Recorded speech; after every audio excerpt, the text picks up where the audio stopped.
Hey, reach up there and pull those belts tight. One more time, you're watching the original Rebels Racing League.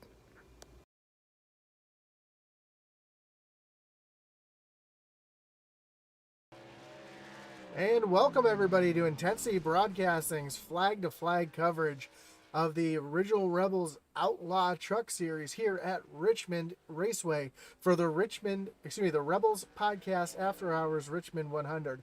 I'm Josh Hall. I'm the announcer tonight here for what should be a great race here at Richmond. Richmond always puts on some of the best racing, and as you can see, we got about 2 minutes left in practice here. And at the top of the board right now, Jonah Colbert just leading right now. He ran a 22.14.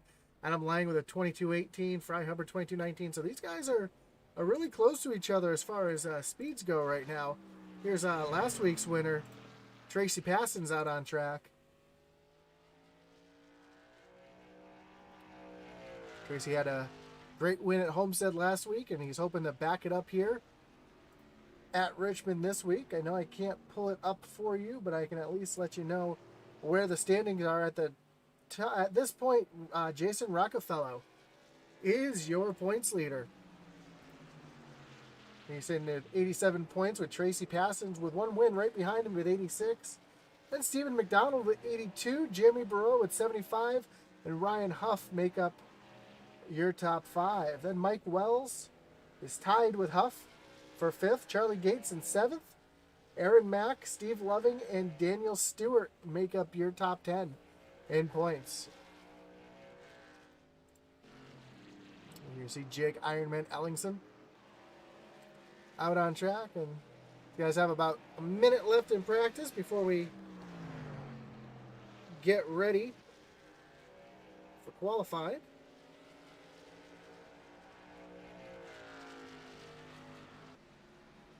Going after that Covenant Chuck Feltz Pole Award.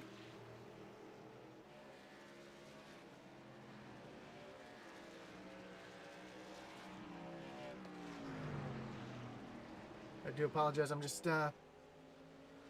cleaning up some stuff on my end here while they're just finishing up their practice. Again, don't forget to stick around after this one as we got our truck doubleheader here from Richmond Raceway. After the Outlaws take on the tricky track, we'll see the Sunday night truck series tackle Richmond Raceway, this D-shaped oval. One of my favorite tracks in iRacing. One of my favorite tracks in general. I love watching a good race here anyways.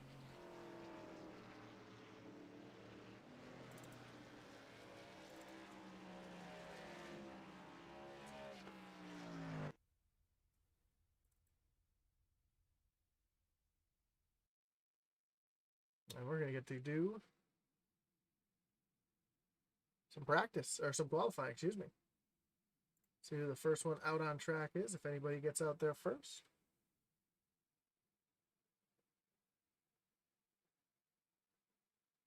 Still waiting for some people to take the track. Thanks for watching tonight. Whether you're watching on YouTube, on Twitch, on Facebook, or eRacing TV, we do appreciate you hanging with here tonight for the Outlaw Truck Series. Don't forget to, if you're watching from Facebook, from YouTube, or from Twitch, don't forget to drop a like and subscribe if you haven't already. It really helps us out. Lets us know who's watching where, and that you're enjoying the broadcast and the show. Also, I do have chat open, so if anytime you want to leave a comment, let me know who you're rooting for. Root on your favorite drivers. You can do that right through the chat.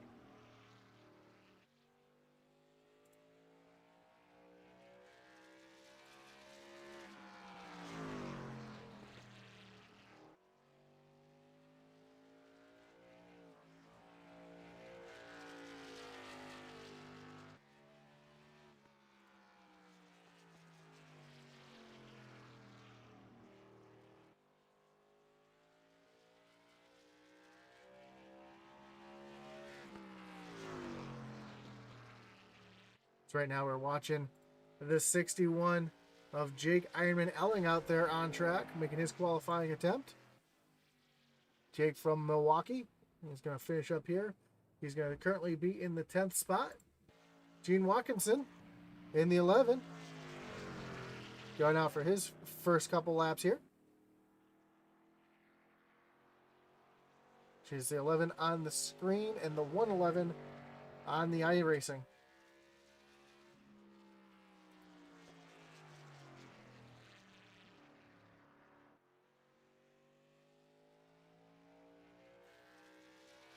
Gene's looking like he's just kind of getting those tires, keeping those tires nice and cool for his qualifying attempt here.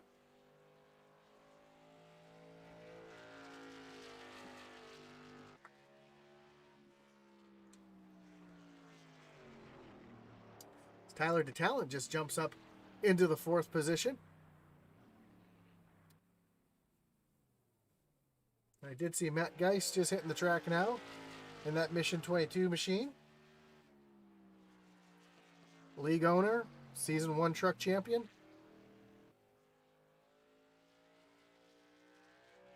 First lap's getting up for 11th. Let's see where he sticks this second lap.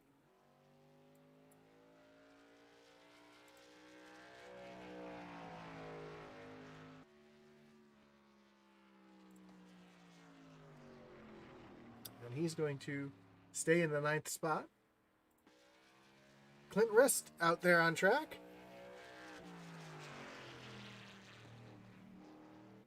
Can you see some of these guys working that first lap kind of on the higher side?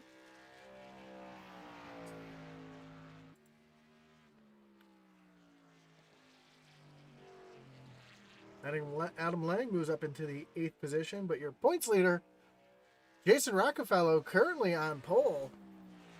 Tracy Passon's last week's winner sitting in 3rd. So carrying that momentum from last week, Fry Hubbard just jumps into the 8th position.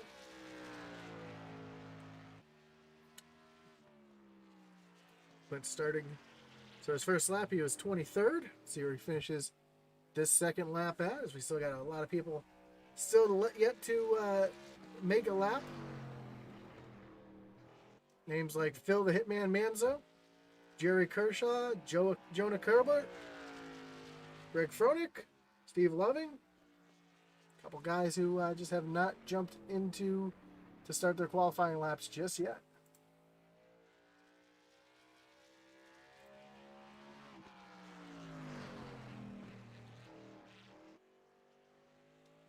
As Clint comes across the line this time, he's going to move up into...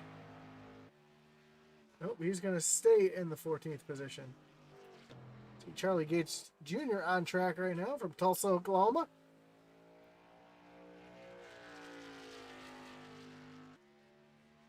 So he takes the green flag. Actually, that was his first lap. Nope, that was his green flag lap, excuse me. It was Jerry Kershaw just jumped up into the 20th position.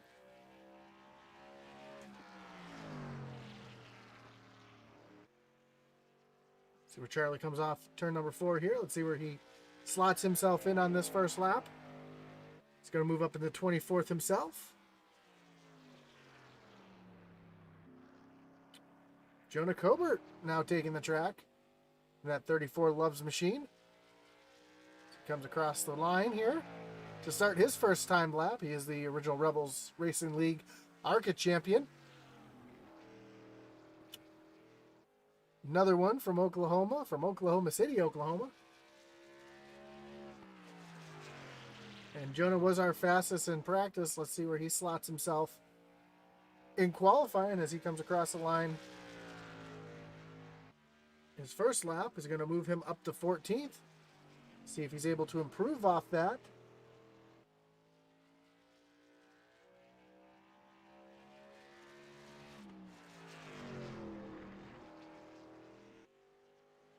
Comes off of turn number 4. Checkers in the air for him. He's going to move into the 3rd position. So not quite enough to knock off Rockefeller and Day. There's Daniel Stewart now on track, making his qualifying attempt. So it looks like a few of the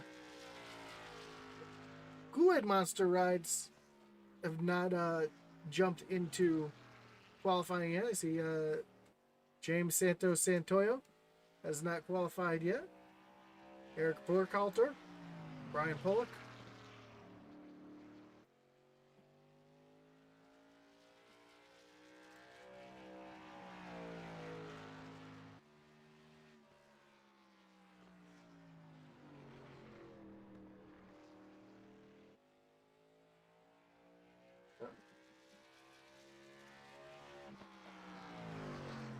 Looking for the Kool-Aid Monster team, but I see they do not have a channel in here. I was trying to see who's on that team, but here comes Daniel Stewart, 29th his first lap. Comes across the line. He's going to move himself all the way up into the 3rd position. So a big jump from his first lap to his second lap. Phil the Hitman Manzo out there on track now.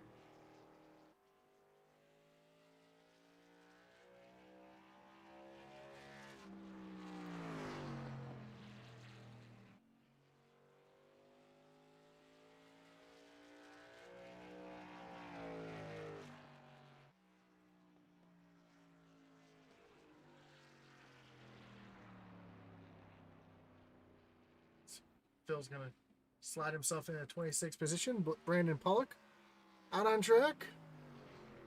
In the Cookie Monster car.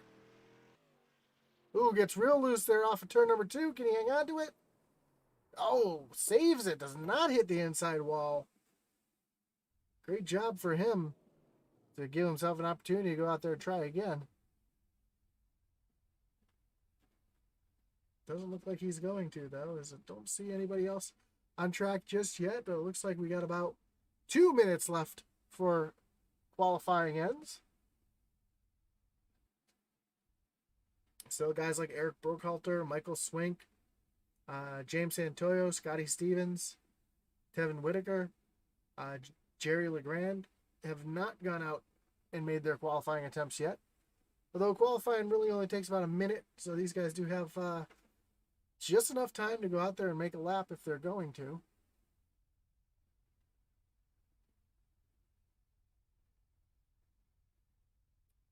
But it doesn't look like anybody else is going to go out there and attempt a lap here. So we'll take this time to thank everybody again for coming out and watching here on Intensity Broadcasting. Again, whether you're watching on YouTube, on Twitch, on Facebook, on ERTV, if you're on one of the 3 online networks, don't forget to drop a like and subscribe. It really helps us out, knowing that you enjoy our programming. If you don't like it, let us know in the comments too. Let us know what we can change. We're up for criticism, constructive criticism. As we see Brandon Pollock out here trying to make another attempt at a qualifying lap. I think that's going to do it for him as time is coming to an end here. It's about 4 seconds before qualifying ends, so he wasn't going to be able. Jacob Ellingson says, I'm watching while I'm racing. Thank you for doing a little multitasking there. We do appreciate you. So we're going to take a look at our starting grid.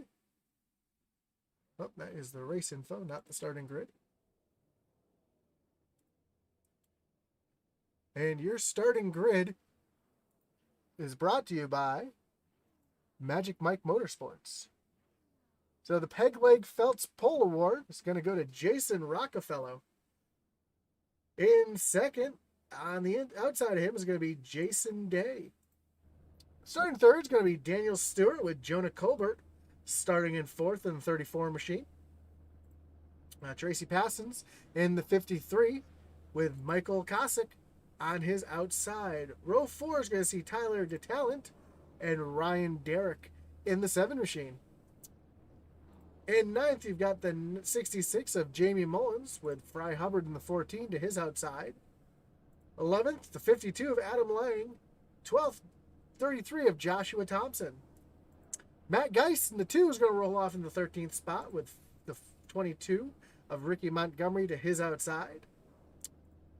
Row 8 is going to see the 57 of Steve Loving and the 119 of Trevor Burge. 17th is going to be the 42 of Clint Rist with Greg Frodick in the 11 to his outside. In the 10th row, rounding out your top 20, Stephen McDonald in the 68 and Josh Anderson to his outside in the 07. Jake Ironman Elling will roll off 21st with Aaron Mack to his outside. Then Jonathan Smeal in the 50, starting 23rd with Jerry Kershaw in the 24th position. Brandon Pollock in 25th, with James Jones to his outside in 26th. Phil the Hitman Manzo, he'll be rolling off 27th with Mike Barossa Jr. to his outside in 28th. Matt Clement, sorry, I didn't realize that wasn't scrolling along with me. Matt Clement in the 29th position. Then you have Gene Watkinson in the 31st position. I'm sorry. Keith Thurston, 31st position, with Gene Watkinson 32nd. Jerry Larange in 33rd. Scotty Stevens rolling off 34th. Michael Swink in 35. Eric Burkhalter in the 36th position. And that's going to round out your field here at Richmond Raceway as we're getting ready for our first of, I believe, 2 pace laps here.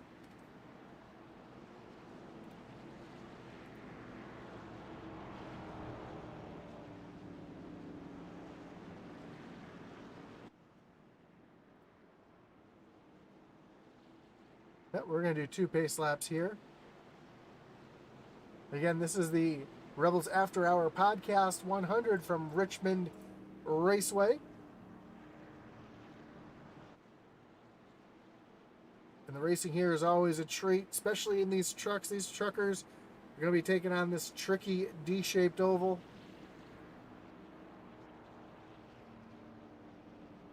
Great thing about this track is you can run a little high, you can run a little low. There's multiple grooves you can run. The bottom line is kind of the preferred line, but as the tires start to wear, you'll see the trucks actually move up the track a little bit or on fresh tires. You might see some people trying to make that hard pass on the outside, but here we go. The pace truck's getting ready to take that hard left-hand turn on the pit road. Jason Rockefeller is going to lead him down with Jason Day to his outside. Green flags in the air. We're racing here at Richmond Raceway, and already a little bumping and banging a little further back as Jason Day is going to have to fall in behind here. Too wide a little further back as we see Jonah Colbert hanging out on that high side. Actually falling back a little bit as Tracy Passon's going to get around him. Although Jonah gets a great launch off of turn number 4. Oh, we're already under caution.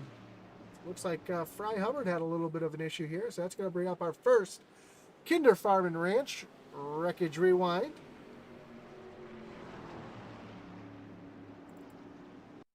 Let's see if we can see. Oh, this is never what you want to see at a short track. We got some 3-wide racing. We see Fry Hubbard in the 14, the meat and the sandwich. He's got the 7.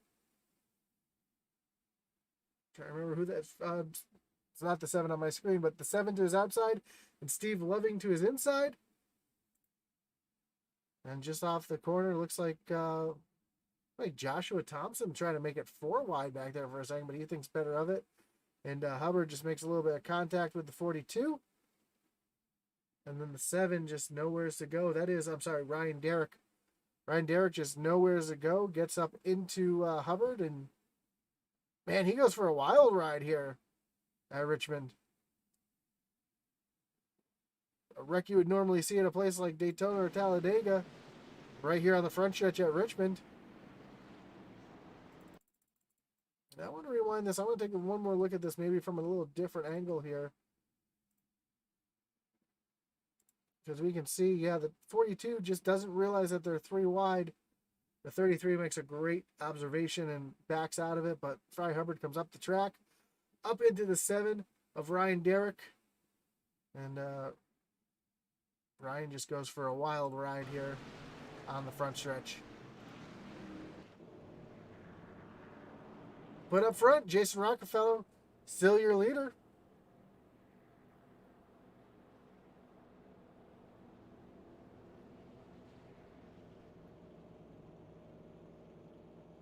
Looks like only the ones involved in the accident came into pit. Yeah, Joshua Thompson came in pit. Let's see here. Trevor Burge. Stephen McDonald's on pit road.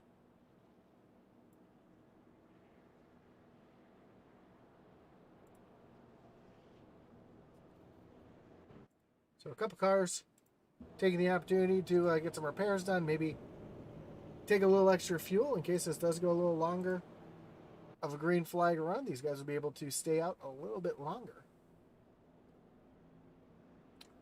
Matt Gardner says, wow. Yes, that was a wow indeed, as you see him flipping down the front stretch. Scotty Stevens says, Five Guys fan in the chat. And Ian Caster 49 says, the talent up there in the top 10. Love to see it. So thank you guys watching on YouTube and Twitch. I'm sure we got a few watching on Facebook as well. Keep those chats coming in. We do appreciate it. Gives me something to talk to during the race while I'm here by myself. I do enjoy interacting with the fans and all you guys watching at home.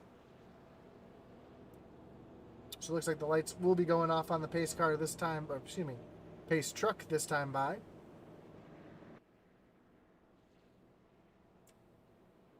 And we'll re-rack them, restack them, and do it all again here. And on lap 25, we will be observing a lap of silence. Unfortunately, a fellow competitor in this race, John Schmeel's cousin, passed away at the age of 25 from alcoholism. So on lap 25, we will be doing a lap of silence in his remembrance. So his name was BJ Knotts. And anytime we can do anything to honor our fallen friends, we definitely take time out of our broadcast to do that for you guys. But at the time, we're re-racked and restacked. Lights are off on the pace truck. We're getting ready to refire here at Richmond. Jason Rockefeller taking the bottom side here. Green flag in the air. He gets a great jump on Jason Day. Jason Day almost looked like he got caught sleeping a little bit, as he's now under attack here from the 09 of Daniel Stewart.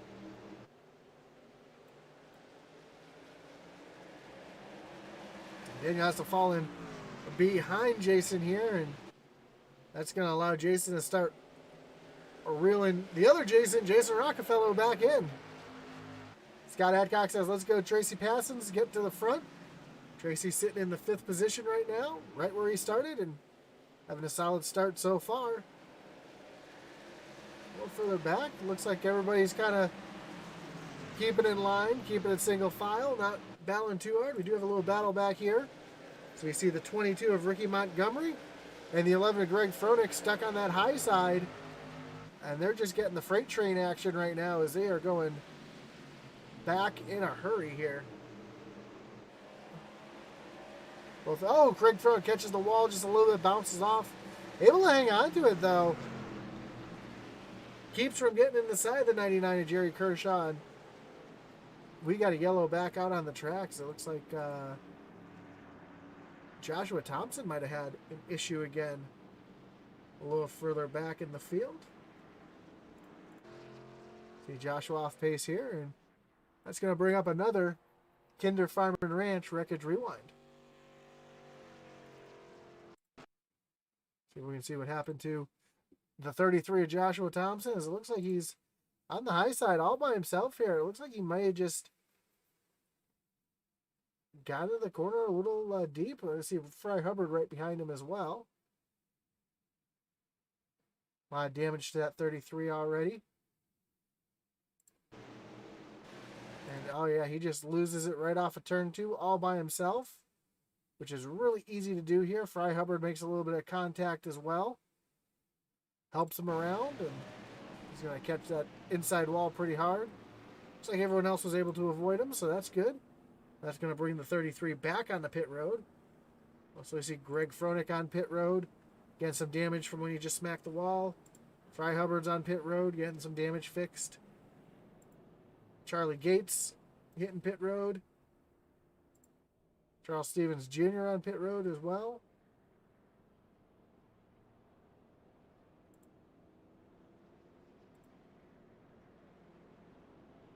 Oh, Charles Stevens is actually, I believe he's doing race control, so I do apologize for seeing him on track. But up front, Jason Rockefeller still leading after taking the pole and starting to run away with it.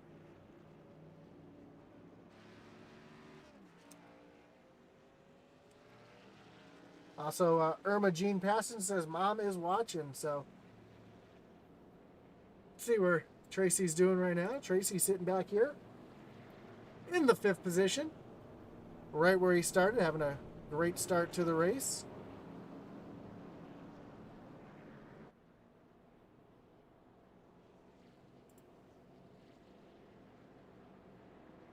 Don't forget to join us after the Outlaw race for the Original Rebels Truck Series.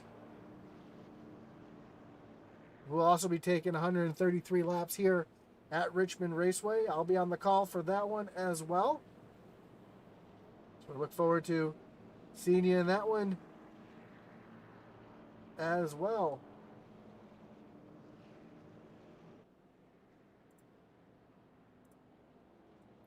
Next week, we'll be moving on to Atlanta for 100 laps there in Hot Atlanta, which in real life right now is being torn up and reconfigured, which unfortunately is the oldest circuit, was the oldest asphalt on in NASCAR. I'm looking forward to seeing what this repave does. I know a lot of people aren't too happy with it, but personally, I'm the kind of person where I'm not going to knock something until I see the product that it has. So I'm looking forward, especially with the new next-gen cars, to see how they'll be able to handle the reconfigured Atlanta. Aaron Adcock says, come on, Tracy, long race, grind it out. Tracy is our winner from last week. Let's see if he can carry that momentum. Keep himself up front here and have another great finish. As the lights on the pace truck are off, we're re-racked, restacked, ready to go back racing here at Richmond Raceway. Jason Rockefeller leads them back to the starting zone. He hits that loud pedal. Green flags in the air. And a great jump from Rockefeller again, as we see Daniel Stewart under fire from Joe Colbert. Colbert on the high side right now, trying to make that high side work. And Colbert looks like he's going to clear him here in the turn number 3, but here comes Stewart fighting back, and as they come off turn number 4, Colbert is going to clear him, working that high side, so the passing can be done here on the high side, as we got a little battle for the lead up here. Jason Day all over the back bumper of Jason Rockefeller. Oh, one truck back there a little ways, gets a little loose. Day to the inside, almost pushes up into the 01. And they're side by side for the lead as they come off turn number 4 across the line. There's Rockefeller by a nose, but here comes Day now.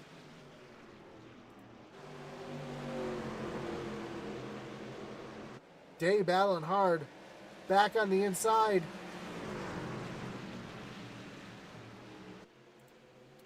And Rockefeller almost uses the bumper, and he sees that 34 Cobra coming. Here comes Jonah to the inside. Jonah underneath the 01. Rockefeller under fire now for that second position, as Colbert really trying to get by, isn't able to do it. He's going to have to slide in behind. That's going to give Rockefeller another chance to get to the back bumper of Jason Day.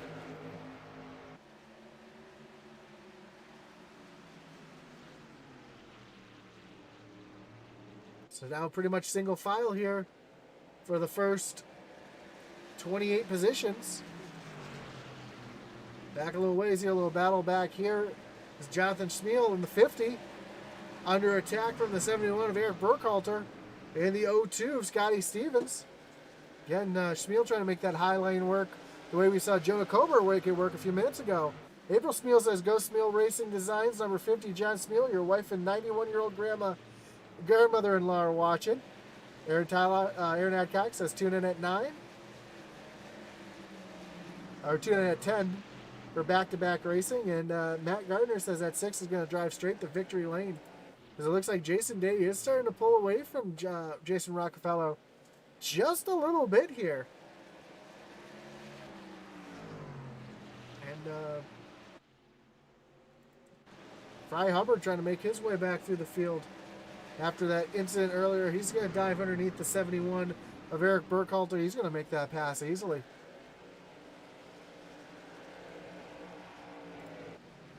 A little further up here, you see Rick Montgomery under fire from the 31 of Eric Mack, but it looks like actually it looks like Ricky starting to pull away a little bit. Tracy Passon's under fire now from the 04. Well, Michael Koski is we are going to, as we come to lap number 25, again, we are going to observe a moment of silence for the 25th lap.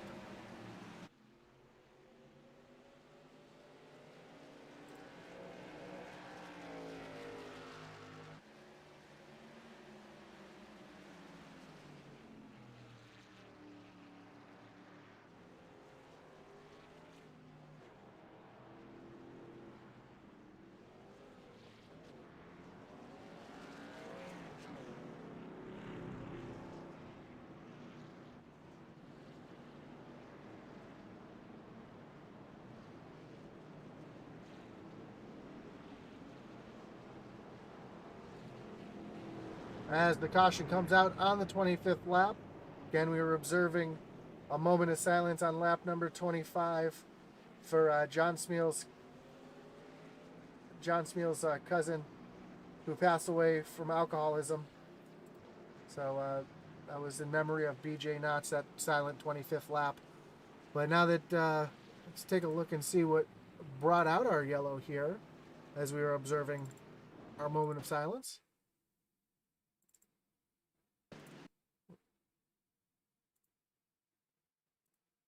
Looks like there might have been a little contact here between the 33 of Josh Thompson and the 30 of Keith Durst. Oh, no, I take that back. It was the 43 of Barossa Jr. So Barossa Jr. looks like he just pushed up off of turn number 2 here. Maybe slapped the wall a little bit. Yep, and as he came off the wall, came down into Keith Durst, and both those trucks make hard contact with the inside wall. So, from 14th on back, Steve Lovings, Matt Geiss, Ricky Montgomery, Jake Elling, Ryan Derrick. Bunch of cars hitting pit road here.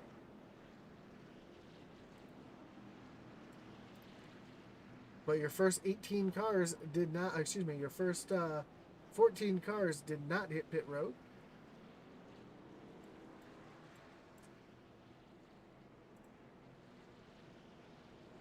So Jason Day, Jason Rockefeller, Jonah Covert, Daniel Stewart, Michael Kosick, Adam Lang, Tyler DeTalent, Jamie Mullins, Tracy Passons, Josh Anderson, Sky Stevens, Michael Swink, and they all stayed out.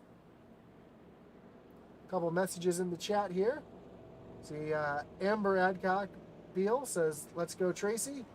John Smeal says, "Jonathan Smeal, Dad, also watching. Keep the keep shiny side up and the greasy side down." That's always some of the best advice you can give to someone driving a race car, to keep that shiny side up.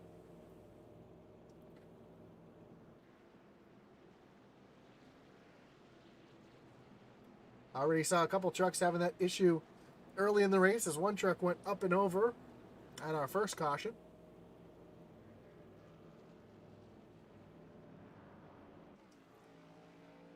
So now we've got some strategies here. We've got different tire strategies out there right now.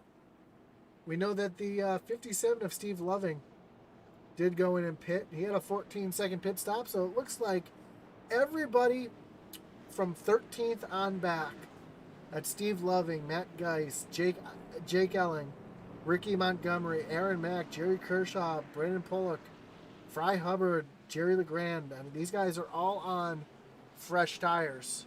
So we'll have to see how these fresh tires make a difference.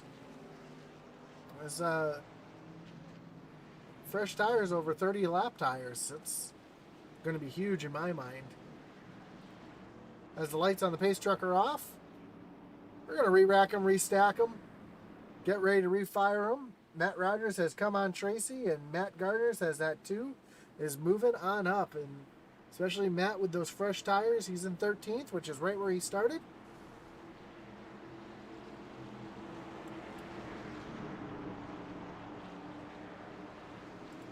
Mike Barossa having some issues here under the yellow.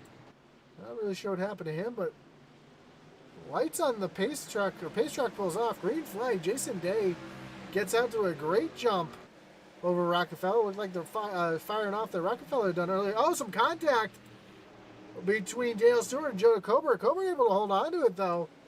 And we're side by side a little further back. We see the 37 of Tyler Talent, who looked really loose earlier. He's moving his way forward right now. They're trying to make it 3 wide going down the front stretch. To Talent, looking underneath the 04 of Michael Kosick here as they go into turn number 1. And again, getting real loose off the corner. A great battle back here.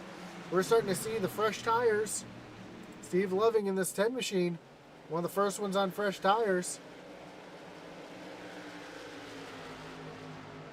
We're really starting to see those fresh tires make a difference as the 01 of Rockefeller.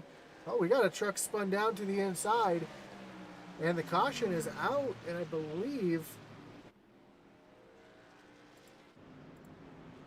I'm not really sure who that was just stopped. Oh, here's one of them. They got Matt Clement, who went around. Let's see if we can see what brought out the yellow flag.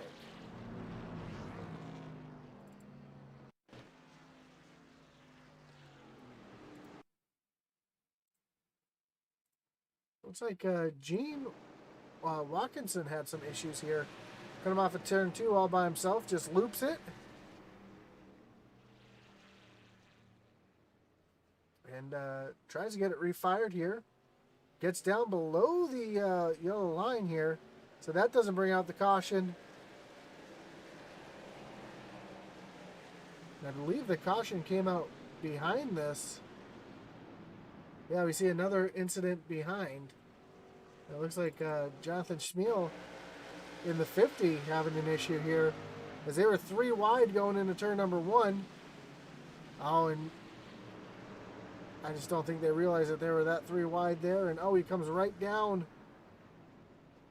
into Matt Clement. Matt just nowheres to go. He'll look at it from his view here. Just nowheres to go.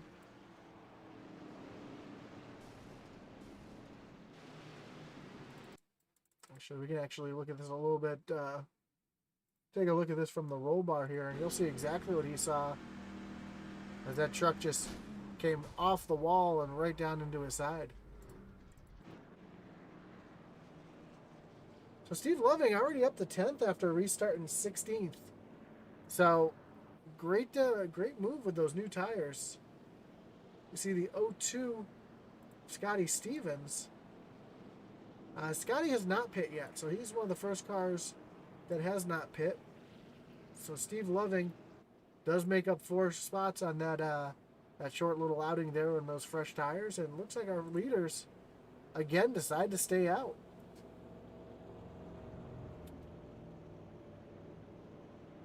Gianna Lashley Nichols on YouTube says, "Let's go Rockefeller," and Zach Wilson says, "Have a good race tonight, fellows." Zach, we appreciate you with the kind words. Looking forward to the good racing here tonight in the Outlaws and then following in the Rebels Truck Series.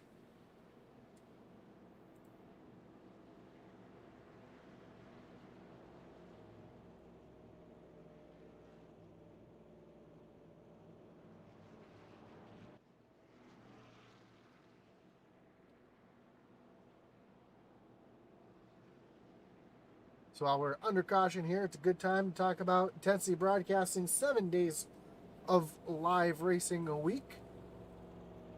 Make sure to check us out every night of the week, as Sunday night you have the doubleheader of the Outlaw Trucks and the Rebels Trucks. Both of these races are also broadcast on ESN, the E-Racing Network. Monday nights, you've got the Short Track Super League Dirt Series, followed by the iOS ARCA Series. Tuesday, you've got the SESRA Dirt Late Models, followed by the iOS Cup Series. Wednesday, you've got the iOS Truck Series. Thursday, you've got Dirt with the... I always forget the name of the league because I'm normally running on a Thursday night league myself. As the lights on the pace truck are off, we'll talk about them in a little bit later on. We're getting ready to go back racing here.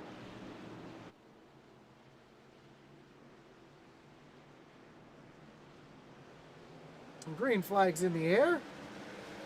We're back racing here as Jason Day gets a great jump. Here comes Jonah Stewart again.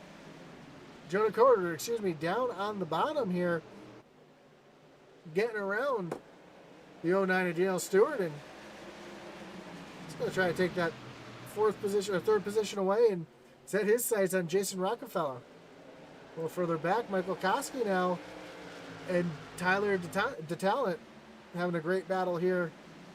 This is for 4th and 5th place here. Sorry, for 5th and 6th as DeTalent crosses over Michael Koskic and going to try to take away that 5th position again. A little further back, Steve Loving in these fresh tires is already making his way through the field. Already up to the 8th position on fresh tires. And with those fresh tires, he's just able to get back into the gas a little bit sooner than everybody else. You see him really getting that good run there off the corner. Looking to the inside of Tracy Pastons here.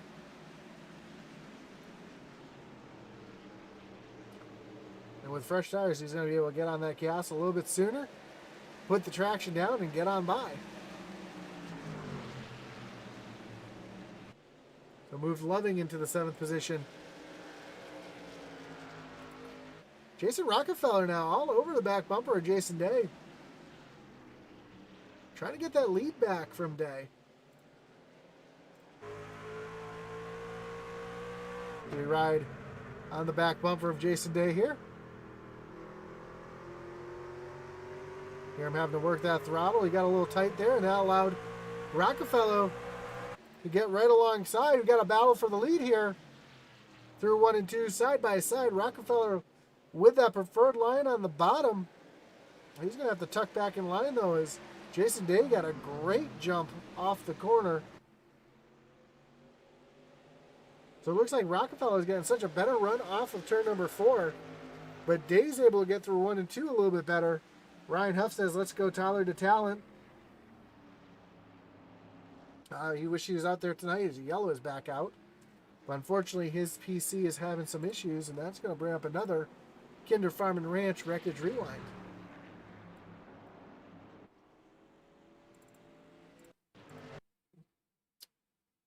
And it looks like might have involved the fearless leader, Matt Geis here. As Matt gets a little loose getting into the corner, it looks like. And comes down a little bit on the 99. Gets spun around. Doesn't look like too much damage to that machine, though, as he's going to be able to get it refired and get going again.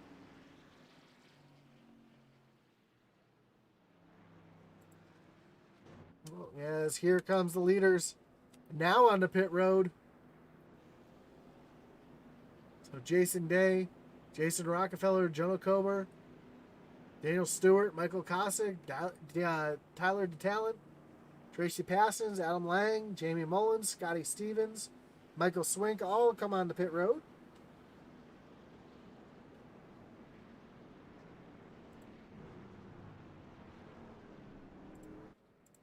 And from here, we'll be able to watch the race off as Matt Geis is the first car off the pit road, but he's going to be a lap down due to having to get the damage fixed.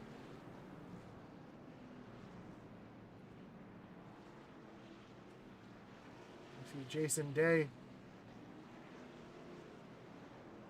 the first truck off of pit road. from the leaders here. But that's going to give the lead to the 57 of Steve Loving.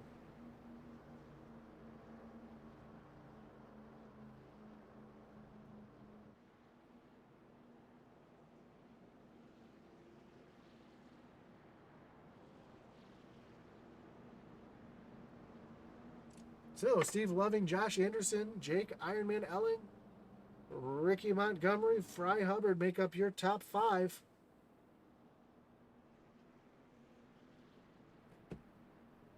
With Aaron Mack, Jerry LeGrand, Clint Rist, Brandon Pollock, and Charlie Gates Jr. rounding out your top 10. Excuse me. So yeah, Ryan Huff says he wishes he was out here tonight. Unfortunately, his PC's having issues. Was not able to run tonight. Tough luck, Ryan. Hope to see you again next week. And Matt Gardner says, let's go 5 Kings. Hold him off number 6. But Jason Day sitting back in 19th. Is going to have a long road to get himself back up to the front here. So now we're going to have a whole new group of guys up here at the front.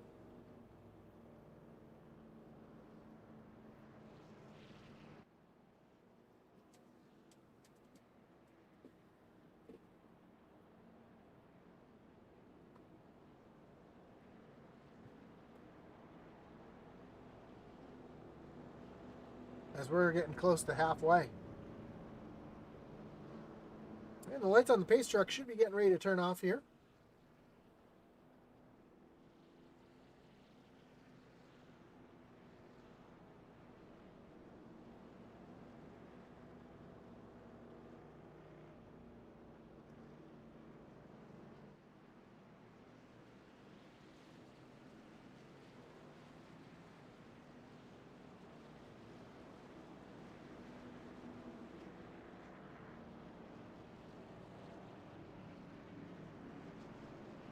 So yeah, don't forget, Thursday nights we have our Thunderstruck Dirt Series. Friday we've got the Original Rebels Xfinity Series. And Saturday the Original Rebels Cup Series. So check us out 7 days a week here on Intensity Broadcasting as Steve Loving is going to lead them back down to the restart zone. Pace truck is off. Steve hits the loud pedal immediately and green flag back in the air. You see the jump that he gets on Josh Anderson, but Jake Ellen right there trying to take advantage of that. Josh Anderson being on the outside. Oh, Anderson gets a little loose there off the corner. That's going to allow Ellen to get around Anderson here. And here comes Ricky Montgomery in that 22 trying to pounce as well. And just behind him, they're 3 wide and yellow is out. And some people might want to look away because this one involved a couple of our front runners here. Coming off the corner here. See Jason Day push up the track a little bit into the side of the 01 of Rockefeller. And both him and Rockefeller go for a wild ride, and Rockefeller looks like he might have came down back in front of the field here as him and Day make some contact going into the corner, and Rockefeller tries to stay in the gas, and wow, the field does a great job of avoiding him. What a great job from everybody behind to avoid the 01 as he's sitting there in the middle of the track. But there is a lot of racing left to do. We're not even halfway yet. We're about 10 laps from halfway. Gianna Lashley Nichols says poopy. Yes, if you're a fan of Rockefeller or Day, which it looks like you were cheering on Rockefeller, it is a definitely a poopy situation. Here comes Josh Anderson back on the pit road. Looks like he's going to get some tires here. Looked like he might have been having some issues getting a little loose off the corner. Looks like Anderson's the only truck to come down on the pit road.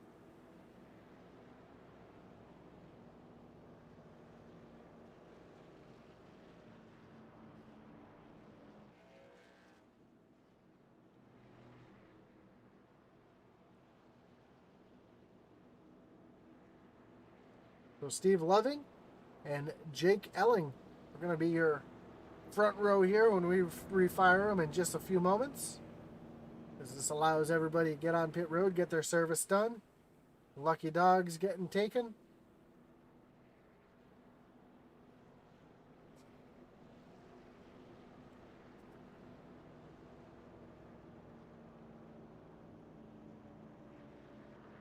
As we work our sixth caution here at Richmond Raceway.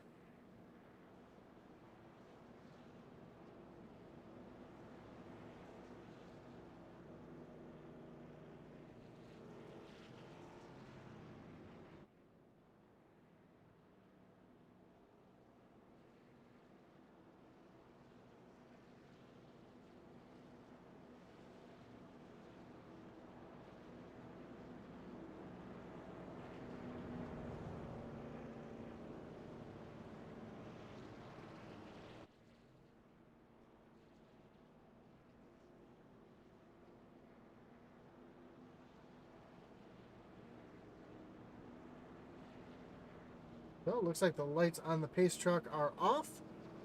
We're getting ready to go back green flag racing here at Richmond Raceway. Steve Loving again choosing the inside line. Jake Elling on the outside, and we'll have to see if Loving can get another great jump here. As these guys are really starting to go the immediate moment the pace car pulls off, which is their prerogative. They have to start on green on the first one. Then the leaders control the start after that. Or whether he wants to take him right to the green flag or go once the pace truck pulls off. Pace truck pulls off. He waits a moment. Now the green's in the air. We're back green flag racing, and another great jump there for the leader. As Jake Elling now stuck on the high side. That's going to allow that 22 Coldstone machine of Ricky Montgomery to work the inside of Jake Elling here and try to take that position away. A little further back, we see the 42. Clinton Risk making some aggressive moves, and oh, we got a yellow flag back out on the track, and we got a big one here. Trucks all over the place. The 43 of Mike Barossa involved again. He's not having the best of nights here. Let's bring up our Kinder Farm and Ranch Wreckage Rewind to see where this all started.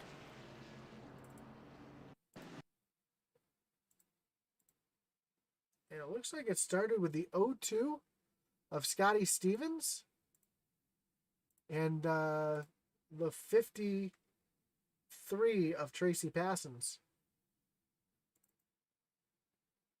So we see Passons looking to the inside. The 02 doesn't realize that the 53 is just right there. They make a little bit of contact. And the 52 makes it 4 wide for a moment. And then the 02 just gets a little loose, never really gathered it up. Coming off the corner, Passons is able to get on by. Here comes the 34 of Colbert, makes a little bit of contact, but then the 09, huge contact. That was Daniel Stewart making huge contact coming across the track. And the 07 of Josh Anderson. That's going to happen right in front. Oh, here comes Rockefeller come in. He's going to make some contact as well. Stewart almost goes up on his side as the 43 of Barossa comes in.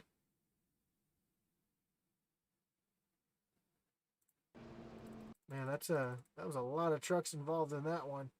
A lot of good trucks too. A lot of people we've been watching all night long. We're going to watch this one from the blimp unfold here. You'll be able to see where the 02 just kind of comes up off the corner, up the track, and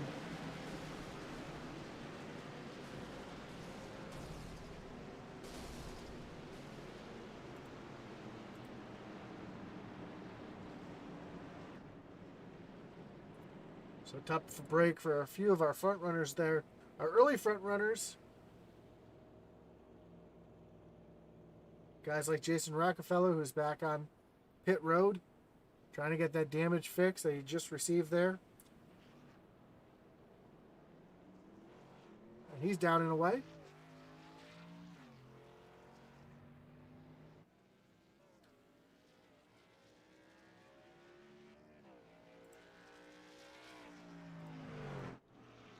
And just in front of the pace truck, too. So he's not going to lose a lap. He'll be able to stay on the lead lap here.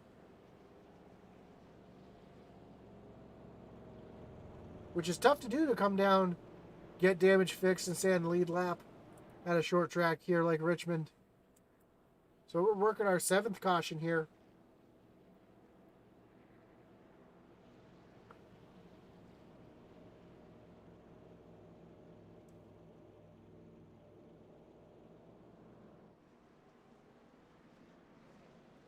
As the lights come off on the pace truck. Again, don't forget to join us next week as both the Outlaws and the Original Rebels take on Hot Atlanta for 100 laps. In the Xfinity Series on Friday night, we will be taking on the North Wilkesboro Speedway. So if you like short track racing, there's a good place to watch it there. As the pace truck pulls off, Steve Loving comes off the corner, sees the green flag, gets on the gas, gets the jump on Jake Elling, and here comes Ricky Montgomery again trying to get that low sign working, but the Iron Man is going to take a great jump off the corner to take second place back to himself here. Right behind the 28 of Jerry LeGrand, starting to sneak his way up here as the 61 washes up the track. I thought that was going to give the 22 an opportunity to get down underneath him, but it looks like he's starting to migrate up the track a little bit, looking for a little bit of grip.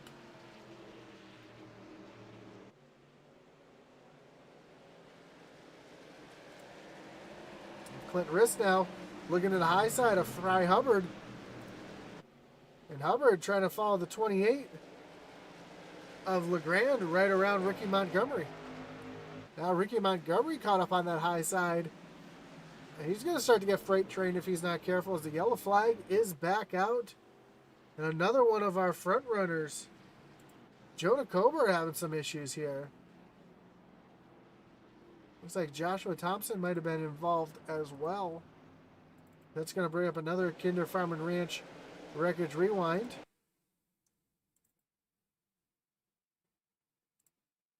And we'll take a look here. Looks like Colbert had quite a bit of excitement going on here as they were coming off of turn number 4. Make some contact with the 30 machine of Keith Durst a couple of times, and he comes down. Oh, there goes Joshua Thompson off track. Thompson going through the grass after getting knocked in the side. We'll rewind it just a little bit, and we'll see Durston comes down into Joshua Thompson there. Also, we saw the 09 of Daniel Stewart involved as well, one of our front runners. And now he's caught up in the mess. Steve Loving deciding to stay out on track, as it looks like only a few takers on pit road. Michael Kosick, the Hitman Manzo taking tires. Daniel Stewart. Oh, Daniel loses his motor trying to get to his pit stall. He's hoping he can roll down. No, it looks like he's going to have to tow. So unfortunate for him. See Jonah Colbert in his pit stall now, getting some damage fixed. He's back and rolling. But Steve Loving continues to be your leader here after using that early pit strategy to get himself out in front.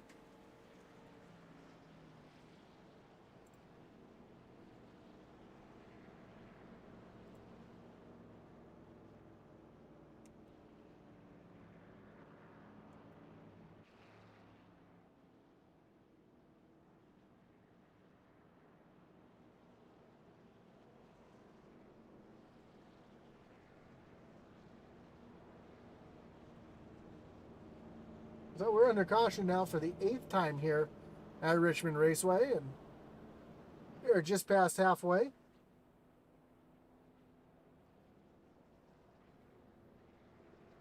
Don't forget to join us afterwards for the Original Rebels Sunday Night Truck Series, brought to you by Whole Heating and Air Conditioning.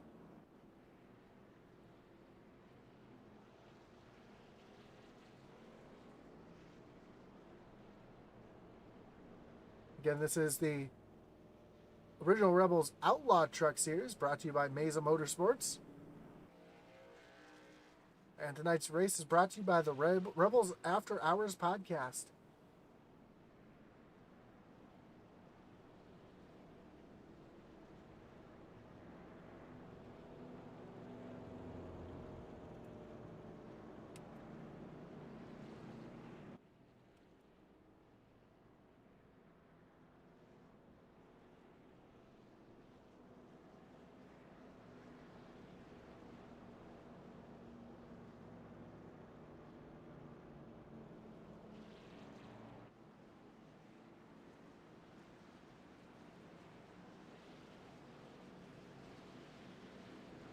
I was hoping I was going to be able to plug the podcast, but I have not been able to figure out exactly where it is.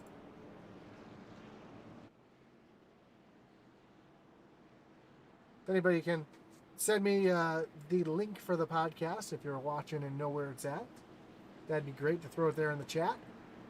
Lights on the pace truck are off, though. We're getting ready to go back green flag racing. As Steve Loving's going to choose the inside again. This time he's going to have the 28 of Jerry LeGrand right behind him as Steve hits the gas, starts back up,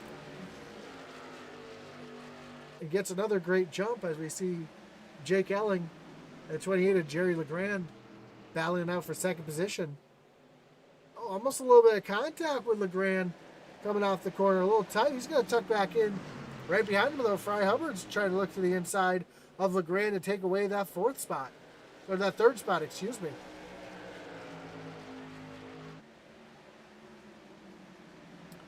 Fry Hubbard still trying to work that bottom side.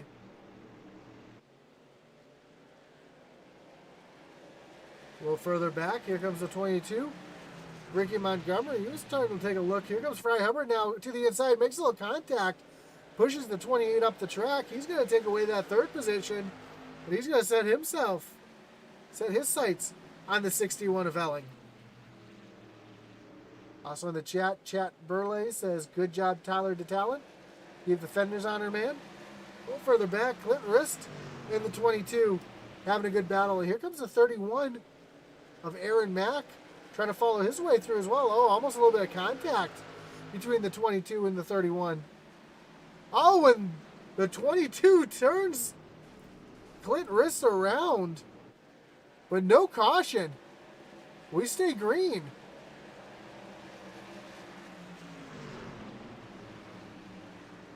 I don't know if that was just he backed up the corner a little bit, kind of surprised him, but that 22 is now starting to fall back a little bit. As you see the 53, Tracy Passons up into the 10th position, trying to make his way back up to the front. And right behind, we see this big gaggle of cars back here. There's the 6 of Jason Day trying to get himself back to the front, one of our early leaders. Stuck back in the 12th position, trying to get his 6 Crowns car back to the, or sorry, 5 Kings car back to the front. Right in front of him, the 52 of Adam Lang almost gets into the back of Tracy Passons. And while that's going on, yellow is back out on the track. Yeah, it looks like Michael Kosick having some issues here. And Matt Clement also involved. Let's take a look here to see what happened.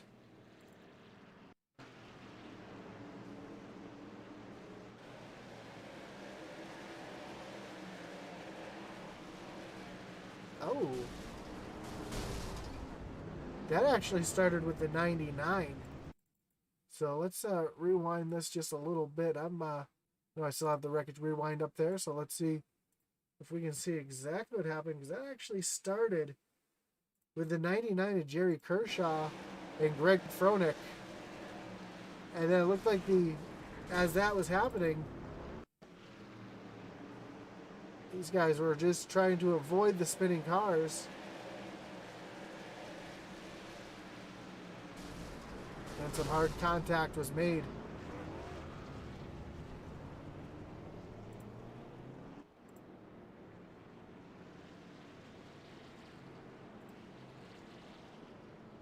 So Kleeman involved in that one as well. So that was Matt Kleeman.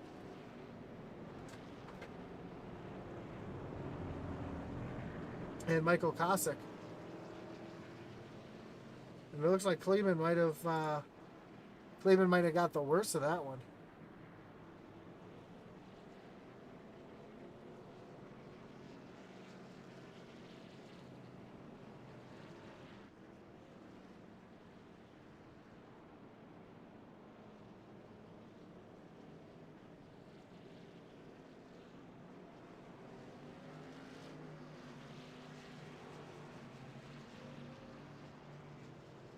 So I'm doing a good job now that I've said it wrong a couple times. I know it's Kleeman. And I wanted to make sure I looked back to make sure I got my pronunciation right. So Matt will be happy to know that I said Kleeman tonight and not one of the other 6 pronunciations I have said throughout the last couple weeks. I like to have a little bit of fun with the guys. They know sometimes it's tough to remember everybody's names and all these pronunciations when you see so many leagues every week. Especially on a night like Sunday where I got the doubleheader. In case you didn't know, there's a doubleheader tonight. Also in the chat, Chad Burley says, good job, Tyler Talent. Keep the fenders on her, man. Oh, I already said that one, I think. But yeah, the Talent having a decent little run here. Sitting up in the 15th position.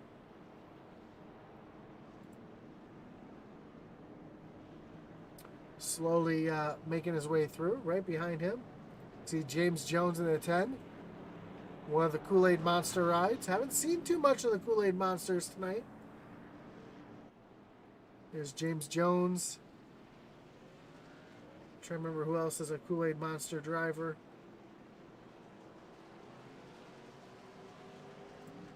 There's a couple cars getting ready to refire, but Steve Loving now still staying out. He's still your leader here as the lights on the pace truck are off.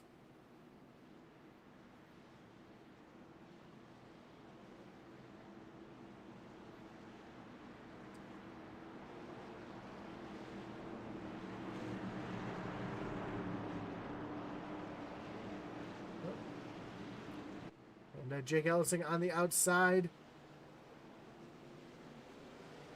And Steve Loving does not get going. And I'm not really sure what happened right there, but green flag is out. And I don't know if Steve Loving just didn't forgot to put it in a second gear to start or what happened there, but a real late start that have actually caused Jake Ellison to fall all the way back into the 6th position. One car really helped is Brandon Pollock here in the 1, and Clint Rist in the 42 on the bottom, and they're 3 wide as they come off of turn number 2. Oh, and Tracy Passons in the 34 of Fulmer make a little bit of contact there. They're able to keep it going straight. Steve Loving now under Fryer from the 14 of Hubbard, and the yellow flag is back out.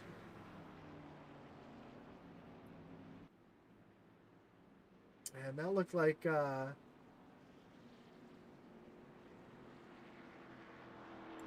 Manzo might have had a little bit of issues there.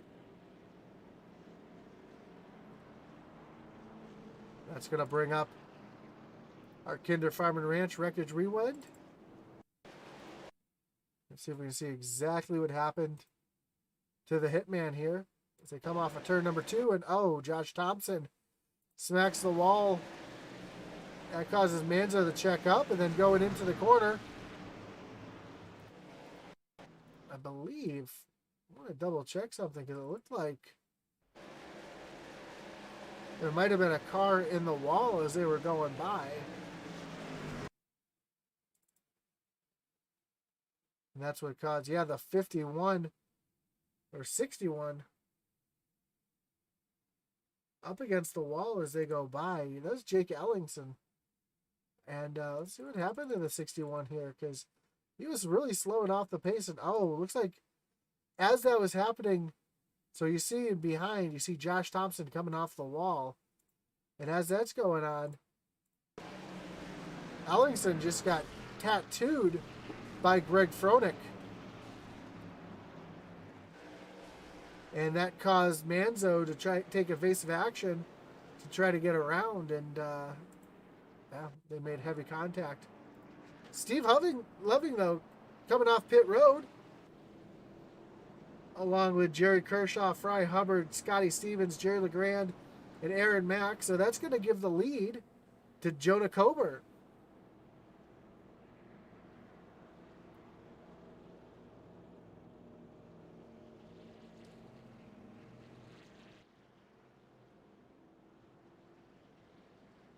So Jonah's going to take over the lead with Adam Lang right behind him, and Tyler DeTalent sitting in third. Charlie Gates Jr. in fourth. Eric Burkhalter, your top five. Ricky Montgomery, Greg Froelich, Jason Day, James Jones, and Trevor Burge make up your top 10 here. After a large rash of pit stops from some of our leaders. So I know a lot of guys cheering on Tyler DeTalent here.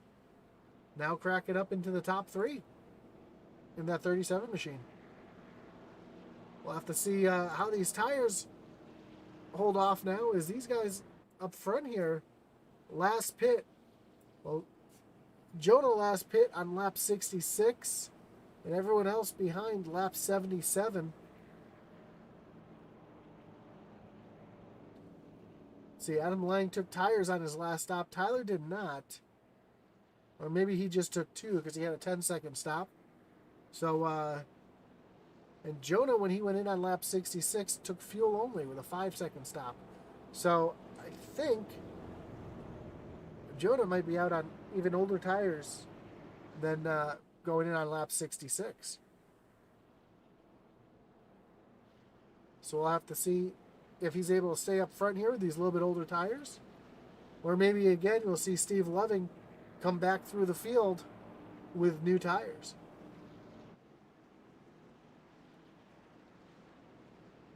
Steve Loving, Fry Hubbard sitting 15th and 16th. They both are the first cars with fresh tires. So we'll have to watch them if we get a little bit of a green flag run, but the field is re-racked, restacked, getting ready to refire here. With just under 50 laps to go.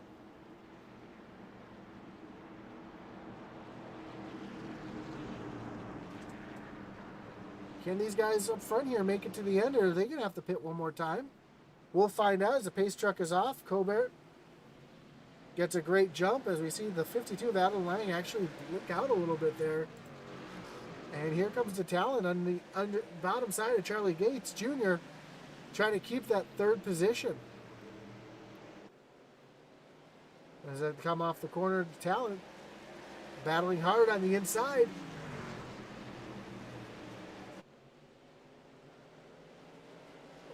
Doing everything he can to keep Charlie Gates behind him. Charlie, though, has a great run on the outside, and looks like he's going to be able to clear Tyler here as they come through turns 1 and 2.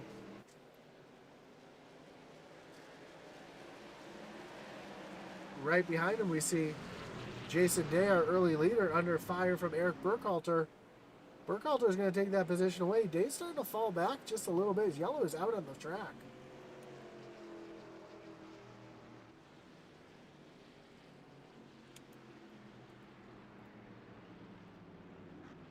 Here comes your Kinder Farm and Ranch wreckage rewind here.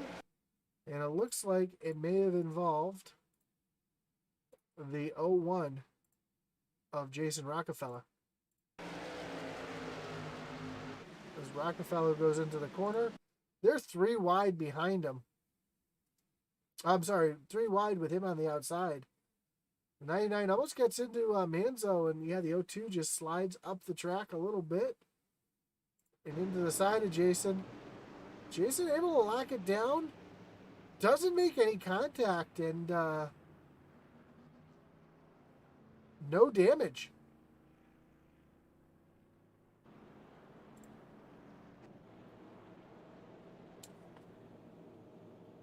Kai Shapper says, man, I miss you guys on Saturday nights. Good luck to all the Shappy Edits racers tonight. We did just see one of those guys go around. Fortunately, no damage for him. John Smeal says, 50 get the lucky dog. I believe he did. Yes, he did. So the 50 is going around the field right now. It's one thing I wish I'd be able to see on my screen here is who has the lucky dogs. That's Jonathan Smeal with the Smeal Racing Designs and the Shappy Edits on the side of that machine as well. Well, Kai fixed his thing, says miss you guys on Sunday nights.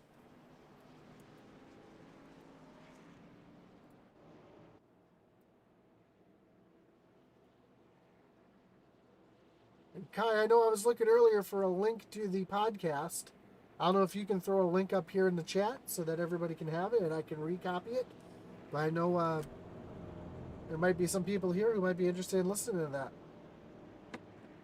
As tonight's race is sponsored by the Rebels After Hours podcast.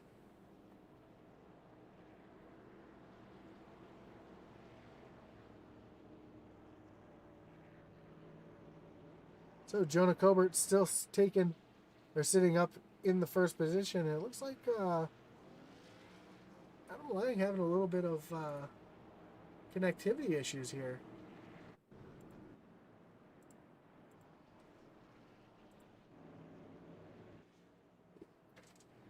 So you see him flashing a little bit on the screen, and looks like he's got that figured out now.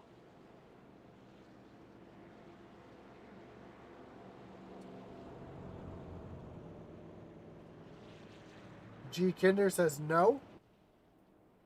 And Scotty Sears says the 02 didn't slide up. That 10 came from the top to the bottom.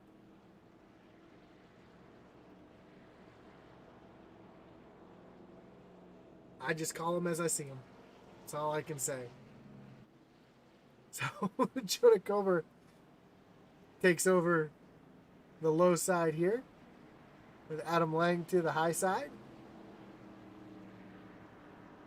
Charlie Gates Jr. and Tyler Talent sitting in the second row with Ricky Montgomery and Eric Burkhalter in the third row. Jason Day and Greg Fronick in the fourth row with James Jones and the two of Matt Geiss.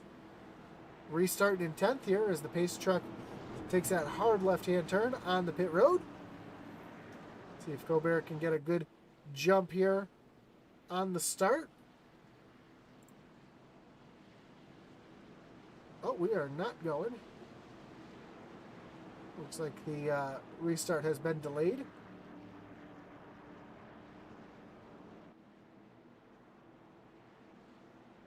So we'll try it again in just one more lap.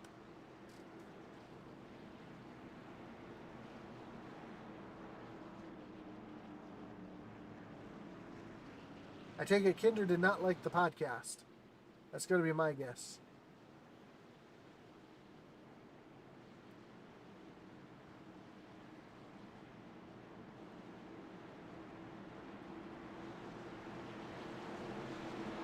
So now the pace truck's going to take that hard left-hand turn on the pit road. Jonah Colbert leads him back to the starting zone. Green flag's in the air. And we're back racing here. As Tyler DeTalent gets a great jump on that high side. He's going to get around the 55 of Charlie Gates Jr., it looks like, as they come off of turn number 2. He's going to clear him. Move him into the third spot as the yellow flag is already back out.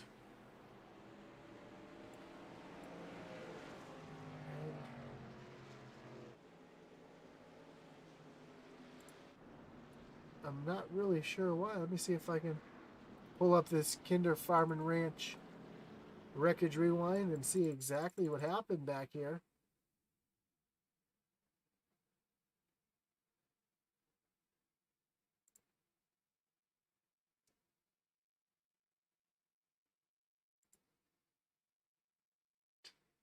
Bear with me one moment as I try to pinpoint the exact moment of contact.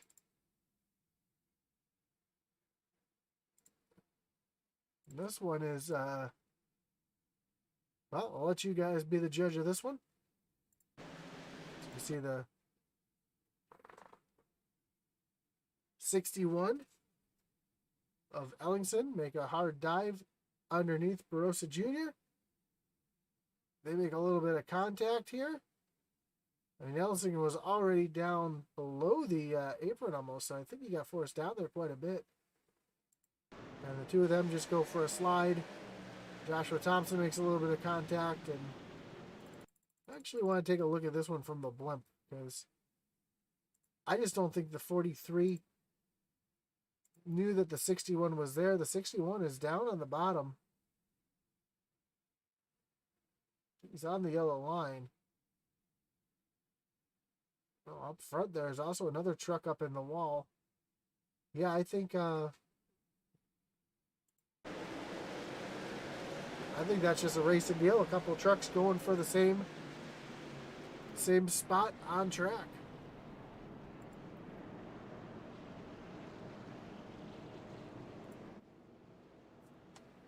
So let's see. Nate Cobb says, "Come on, Tyler to talent." He's sitting back in the third spot. And Kinder says, "May need to put the explicit content label on it." With you guys, never. I don't believe that. You guys have some of the cleanest mouths that I've heard. And for those of you who aren't fluent in it, that was total sarcasm.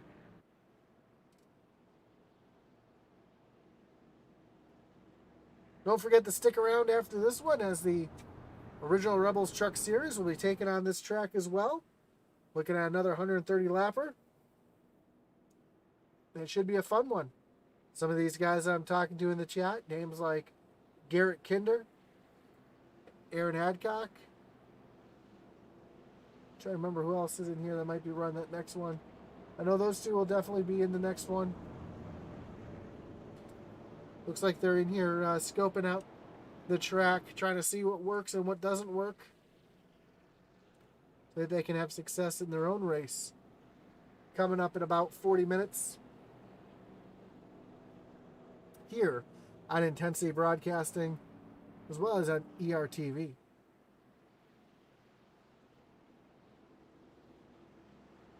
And again, join us every night here on Intensity Broadcasting for some form of e-racing, whether you like dirt, asphalt, cup racing, truck racing.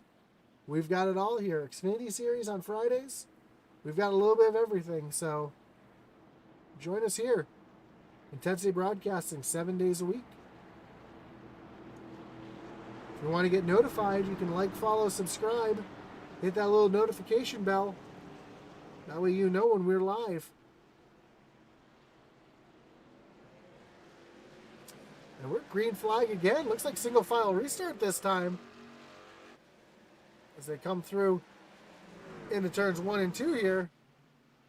I think because of all the yellow flags that we've had, these guys decided to move it over to single file restarts. And Eric Burkhalter caught on the high side now, as Jason Day was able to get around. And here comes Greg Fronick looking to the inside in that 11 machine, trying to move his way up.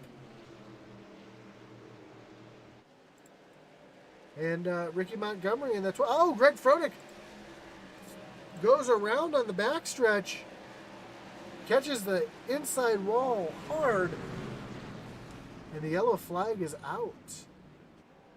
But the yellow flag was not for Fronick. It looks like the 30 of Keith Durst had another run in with somebody who was turned around into the fence. And first we'll see what happened to Durst here.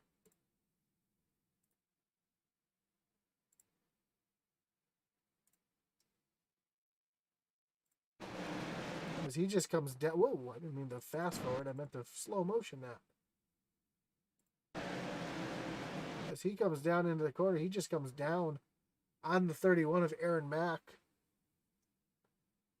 Tracy Passons makes a little bit of contact. The 99 involved in this one as well. And that was right after Greg Froelich.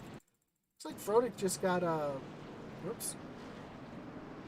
Looks like Froelich made some got loose there off the corner, made some heavy contact. See if Greg has a reset here. Looks like the smoke went away, so he should be good to go.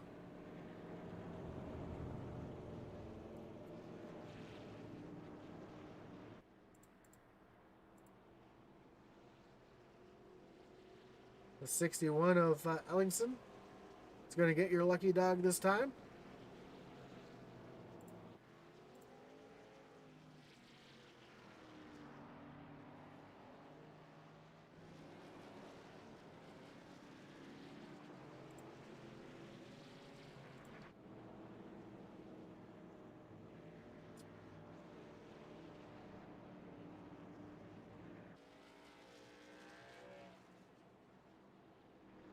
The lights on the pace truck are still on. I believe we're going to have another single file restart here.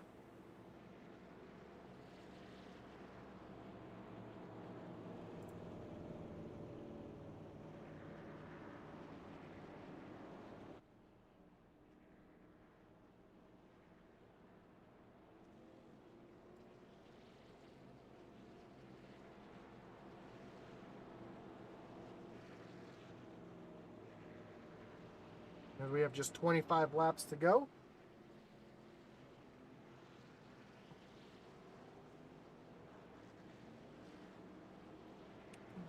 Speaking of explicit content labels, probably a good thing we don't listen to the drivers' broadcasts of their mouths tonight. I'm sure there's a lot of people who aren't very happy with other people right now.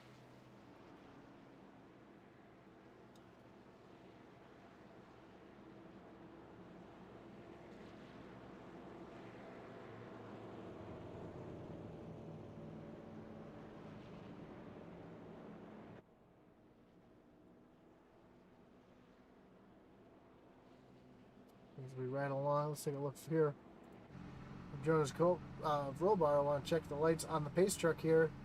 As the pace truck lights are off, we're going to go back green flag racing again. Single file restarts. Trying to clean up some of the issues that we've had as we're working our 13th caution of the night.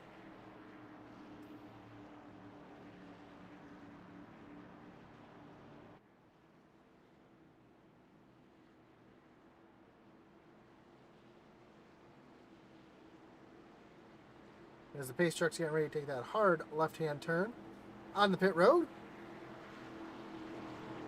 And Jonah Colbert is going to lead him back to the starting line.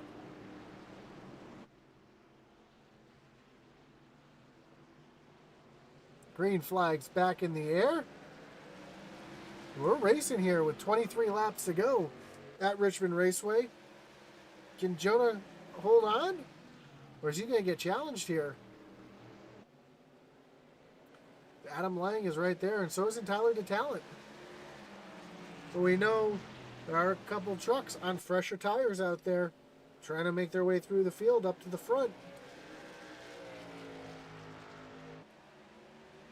A little further back, Charlie Gates Jr. looking to the inside of Jason Day. Not able to make the jump run work. And right behind Ricky Montgomery. And Jason Day, somebody who led a lot of laps early in the race. Sitting back in the 4th spot. And right now, Eric Burkhalter in the 71 machine. He would be your Ray Cobb Hard Charger Award as he's up 29 spots right now. So he's in a good position to win that tonight. As Jason Day's pulled away from Charlie Gates. And he set his sights on Tyler DeTalent. But Tyler DeTalent's all over the back bumper of Adam Lang now. Tyler's going to look down to the inside. Almost makes a little bit of contact. As they come off the corner. Tyler looks like he's got a little bit better truck here. Able to roll the center just a little bit better than that 52.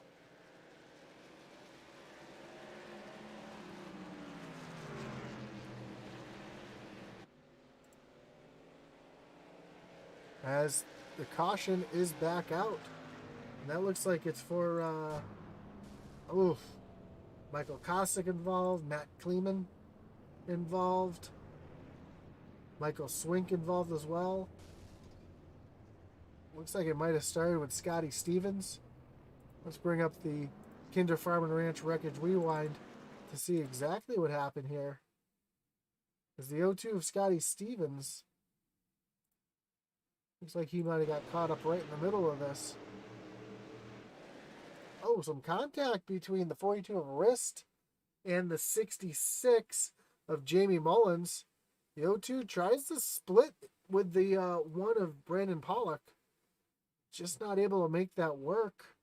And as they're spinning down the track here, looks like Kosick, rewind here, trying to figure out which direction that 0-2 is going to move. At the last second, he makes a hard move to the left and actually makes a little bit of contact and gets up into Kleeman. So Kleeman's still out there. A lot of damage to that machine, but still rolling. Sitting back in the 19th position. And the talent was starting to make a good move. He was starting to get aggressive on Adam Lang there. But just not quite able to pull up alongside him. Also, what this is going to do, that's going to allow Jason Day to get back into the mix here.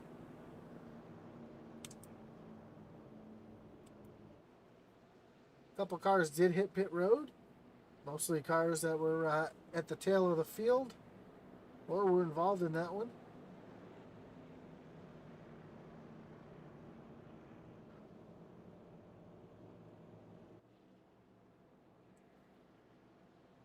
Guys like Steve Loving sitting back in 8th position.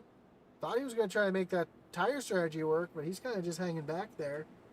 Matt Geis cracking the top 10. Fry Hubbard.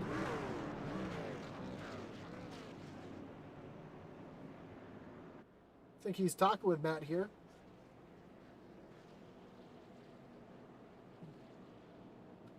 Maybe some hand gestures there. I don't know.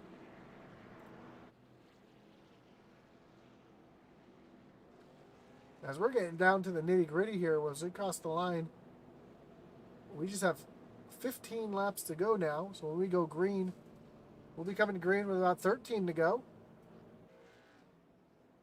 We'll have to see if these guys can keep it clean enough to make it back to the line, or if we're going to have a couple green-white checkers here.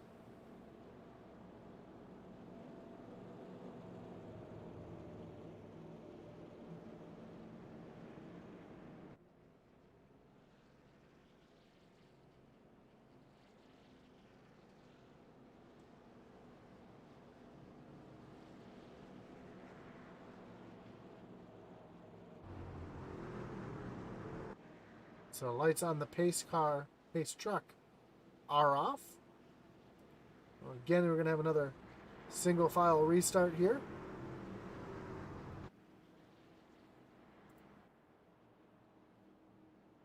Jonah Colbert is going to lead them back to the green. Adam Lang, Tyler DeTalent, Jason Day, and Charlie Gates Jr. Your top 5.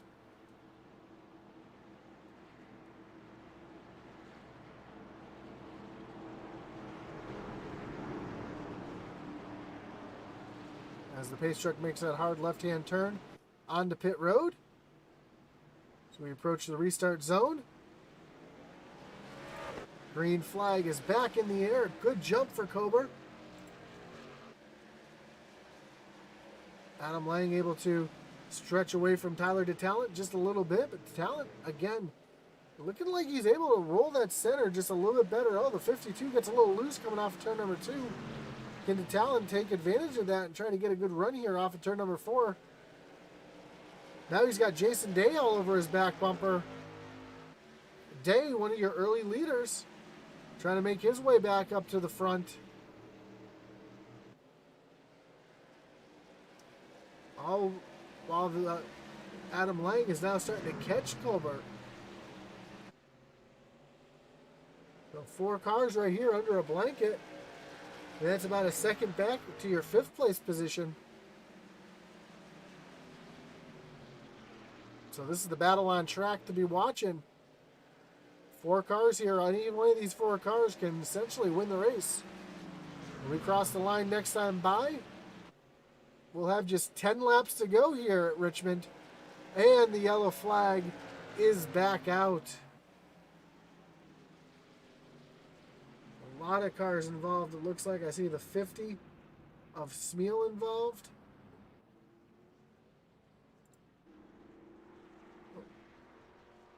That's going to bring up our Kinder Farm and Ranch Wreckage Rewind.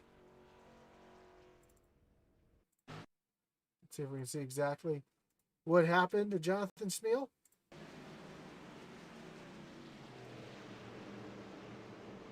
And coming off the corner. Looks like he just lost it all by himself. Smacks the inside wall hard. Comes back across the track. Catches the 18 of Michael Swink. Tough break for Michael there.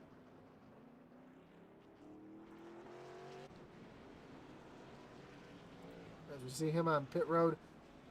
Had to tow. So might be a lengthy pit stop for him.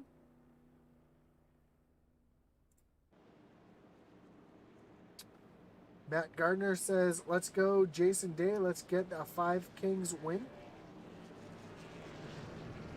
Jason sitting back in the 4th spot. Early leader of the race. Got caught up in a wreck after making a pit stop. Put him back in the pack. Back where the mess is. Where it's harder to avoid a wreck back there. Now he finds himself in the 4th position.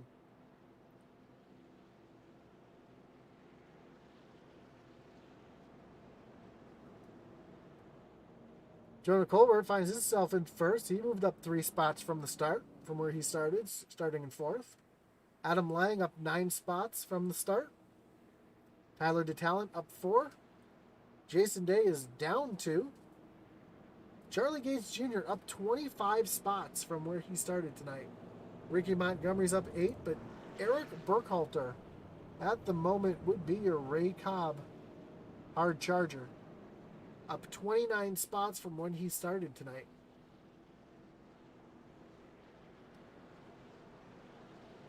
So a great run for that 71 machine. And a great looking paint job too.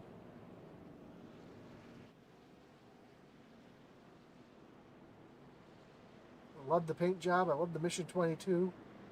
I love the camo on it. Just a sharp looking truck in general.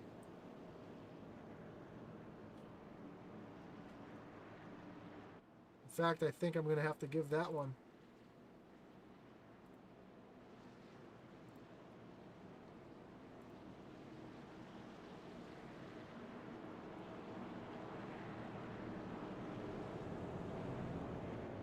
Whoops. My Smeal Racing Designs paint of the night. Well, it looks like we're re-racking double file here for this restart with just 6 laps to go.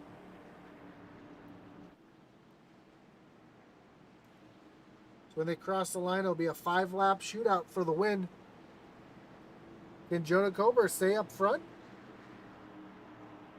Does Tyler DeTalent have anything for him on the bottom side? Can Adam Lang or Jason Day make that high lane work? Could it be someone a little further back? Could it be Steve Loving sitting there on the fresher tires of the group here? I know last week Original Rebels and Thunderstruck raised $1,100 for Mission 22 last week, which was amazing. Let's come off the corner here. Green flag is in the air.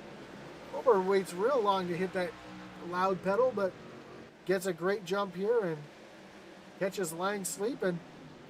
But here comes the talent to the inside. Try to take that second spot away. And on the outside, here comes Jason Day. Trying to get around to Talent himself. Talent catches the apron a little bit, gets a little loose. But he's able to hold Day off on the outside. 4 laps to go here at Richmond Raceway. This is a great battle here between these two. Well, it looks like Day's going to overcome and take over that third position. Does he have enough time as we come to the stripe here? We'll have 3 laps to go. And no, we won't. We're going to have a green-white checker as the yellow flag is out. And Hitman Manzo. Manzo having some issues here. Let's take a look, see what happened to Manzo.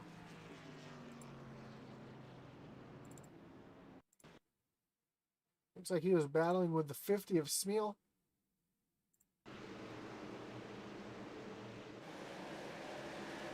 Oh, the 61 of Ellingson gets loose off the corner. Oh, comes back across the track and just wallops Manzo. Nothing he could do as he was just a sitting duck. As we can actually ride along with Manzo here, and you can see exactly what he saw. Nothing he could do.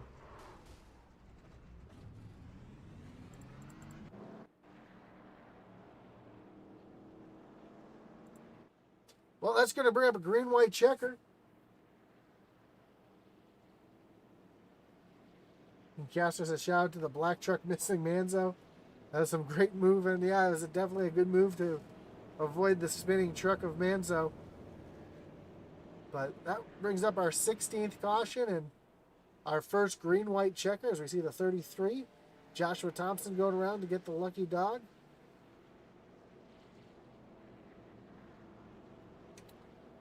And now Eric Day's going to be restarting in that third spot. Is he going to have anything here for Jonah with this green-white checker? Can he make the move to get up there, or is he going to have to battle hard with Adam Lang? Is Adam Lang going to throw a block or get a good start here?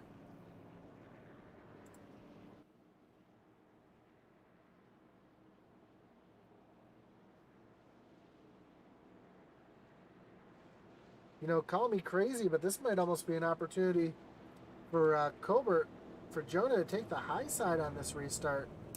Because it would guarantee him a good entry into the corner. It might throw off Adam Lang a little bit, Jason Day.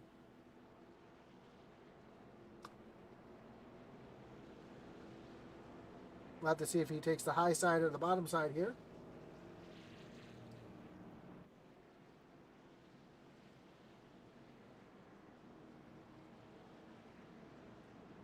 Again, don't forget to stick around tonight after this. We'll have the Original Rebels Truck Series live from this track, Richmond Raceway, for another 133 lapper. So check that out.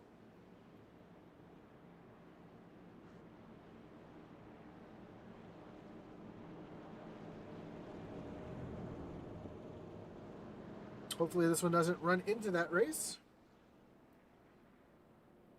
But again, yeah, if you didn't hear me say it, Kai Shepard said Original Rebels and Thunderstruck raised $1,100 last week in donations for Mission 22. Which is just a killer amount of money to raise for such a great organization. If you don't know what Mission 22 is, check it out. Oh, and reminder, the Original Rebels After Hour podcast can be caught at midnight Eastern after the Rebels race at Richmond. The action can be heard on the Original Rebels Facebook page. So there you go. And Jacob Ellingson says wasn't trying to hit the gas much coming out of the corner. It happens. It's so easy to spin the tires off of turn number 2 here But we are re-racked, restacked. The pace truck takes that hard left-hand turn. Jonah hits that loud pedal immediately. We're back green flag racing. And Jason Day under fire from the 37 of Tyler DeTalent. DeTalent's going to have to fall in behind, but he's going to try to work that high side right there in the 5th spot. You got Steve Loving as Day makes the move under Adam Lang, and the caution comes back out. It looks like Ryan Derrick having some issues. Oof, and the 99 of Jerry Kershaw involved as well.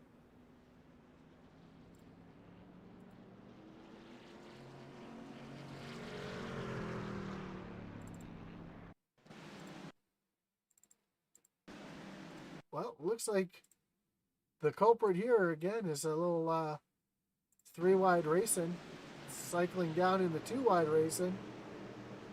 Oh, the 99 comes up and tattoos Brandon Pollock.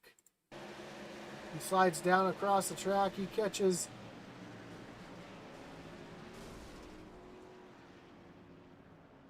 a bunch of cars there. You saw the 99 involved, the 43 of Mike Bortosa Sr. involved as well.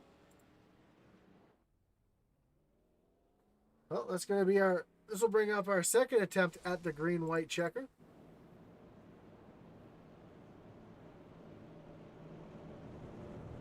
Jonah has the McDowell spirit with him tonight.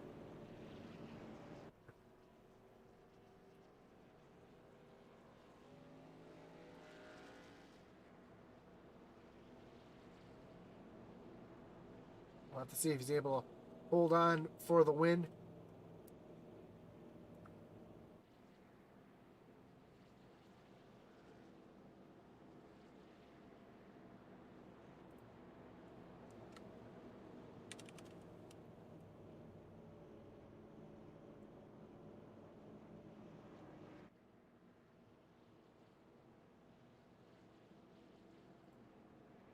As we're getting ready to attempt our second green-white checker attempt here.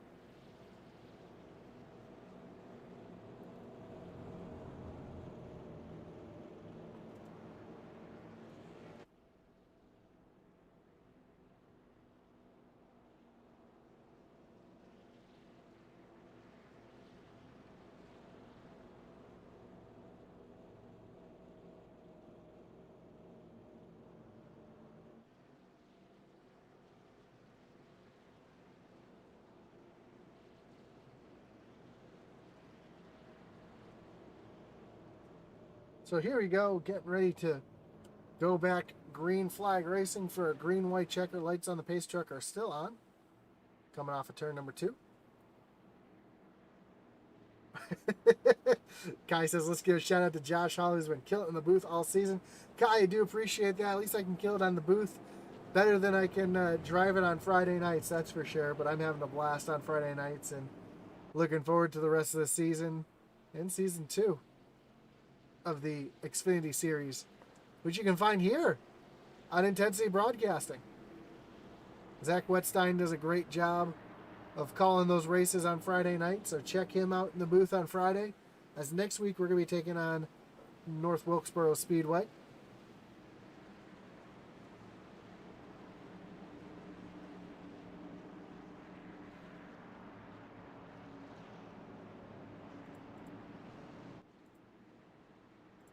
As it's our playoff, last round of 12 in the playoffs. Then we'll move on to Darlington for the first race of the round of 8 on Friday night. But here on Sunday in the Outlaws, Jonah Colbert leads them back to the green flag. Green flag's in the air. He takes off, catches everybody else sleeping. Here comes Steve Loving, making it 3 wide into turn number 1. Trying to take over that second spot as they're still 3 wide, and the yellow flag is back out here at Richmond. It looks like Steve McDonald may have been involved in that. We see Greg Froelich spun around backwards as well. And let's see if we can see what brought this yellow flag out. We see Scotty Stevens might have been involved in this one as well.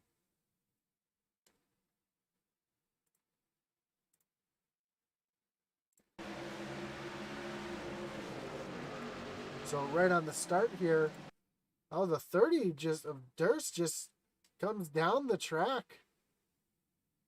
Doesn't even think he realized that the 02 was there. And see Manzo and the one of Brandon Pollock involved as well. And you know what? That's going to do it. The race is official. Checker flag is out.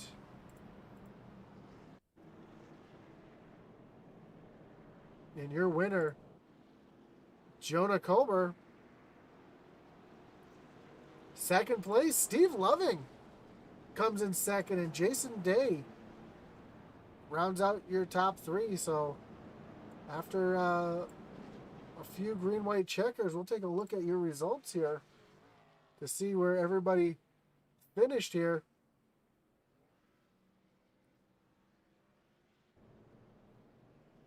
Jonah coming home with the win. Steve Loving second, Jason Day third, Adam Lang fourth. Tyler DeTalent having a great run up in fifth. Sixth, Ricky Montgomery, Charles Gates Jr. in seventh, Tracy Passons in eighth, Jason Rockefeller in ninth. Matt Geis comes home in the top 10. Tonight's Ray Cobb Hard Charger Award is going to go to Eric Burkhalter, who moving up 25 spots from the start. I know we're going to have a couple quick interviews here.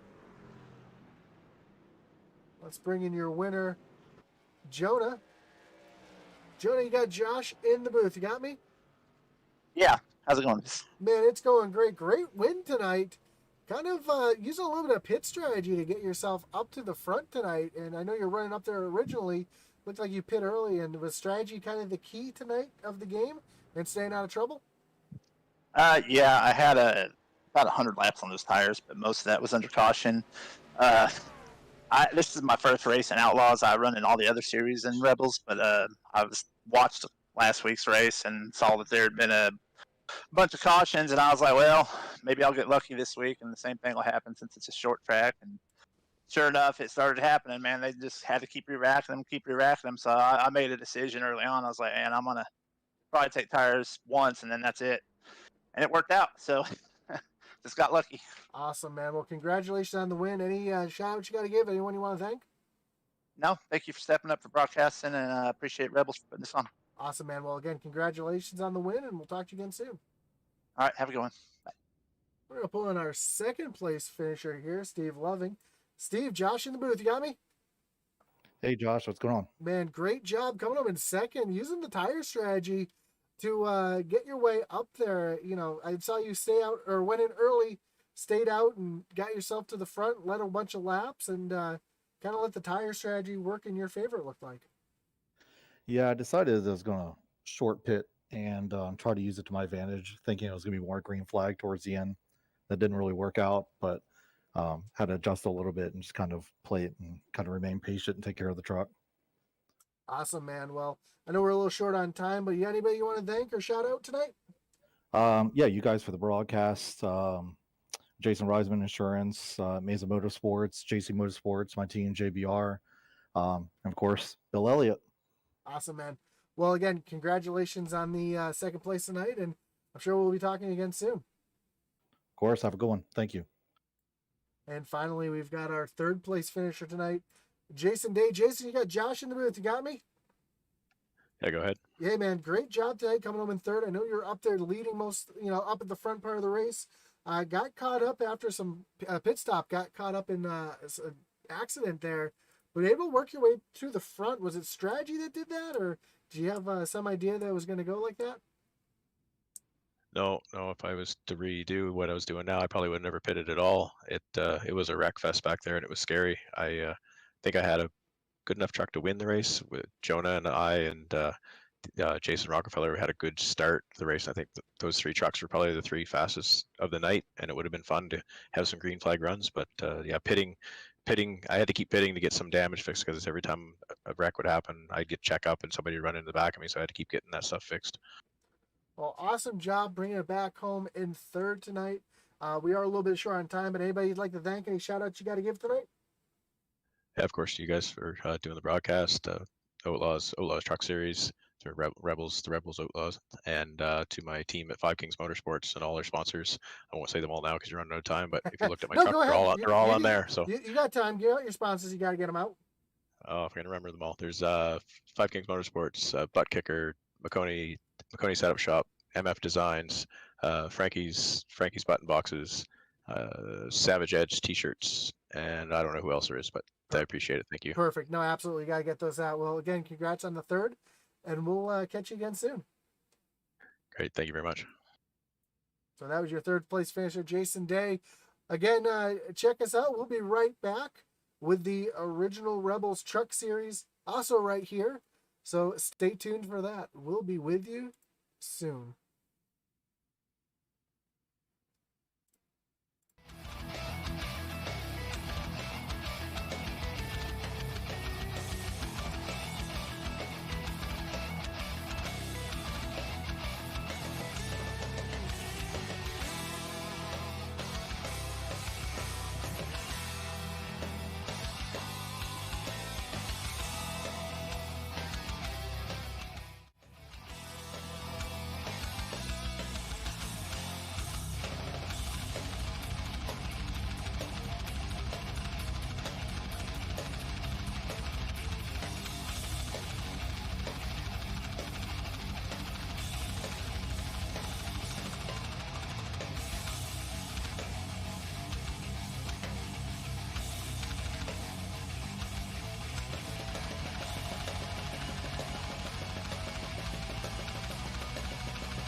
Hey, reach up there and pull those belts tight. One more time, you're watching the original Rebels Racing League.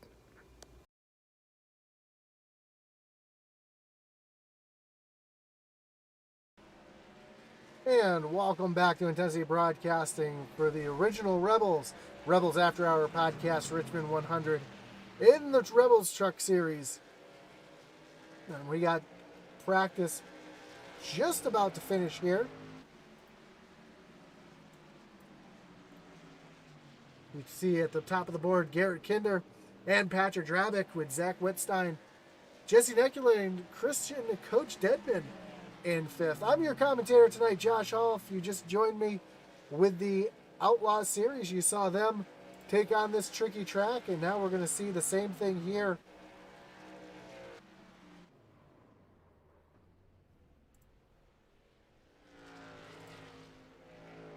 Again, thanks for joining us tonight here on Intensity Broadcasting. Don't forget to like, follow, and subscribe if you haven't already.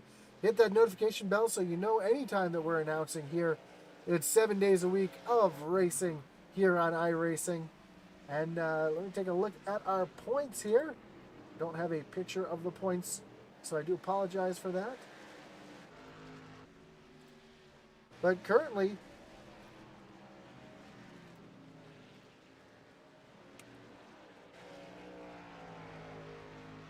Josh Smith is your points leader, with Aaron Adcock sitting in second, 1 point back. Tia Swank in third, 4 points back. Tyler Gackey, Mickey Isaac, Jamie Barkas, Jesse Nekula, Brandon Wallace, Garrett Kinder, Joey Buscemi, your top 10. Kinder and Buscemi both tied for the 9th position in points. As we're getting ready to do some qualifying here at Richmond, and Patrick Drabick, first car on track, but here's Jamie Barkas, first car to get rolling here. Again, I do apologize. It's only me tonight. Joe Wright, who's normally with me, did retire from the Coast Guard this weekend, and he is still partying with his retirement. So congratulations again to Joe Wright on his retirement from the Coast Guard. We hope to have you back in the booth here next week, buddy. As we see, Jamie Barkas, one of the Goat Locker racing trucks, out on track right now. Jamie currently sitting in 6th in points.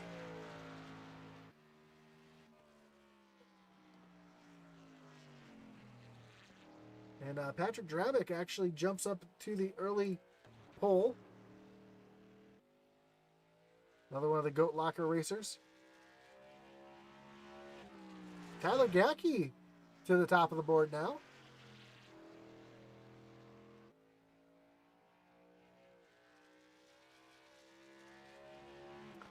As we saw tonight in the Outlaw Series, that track position is everything here.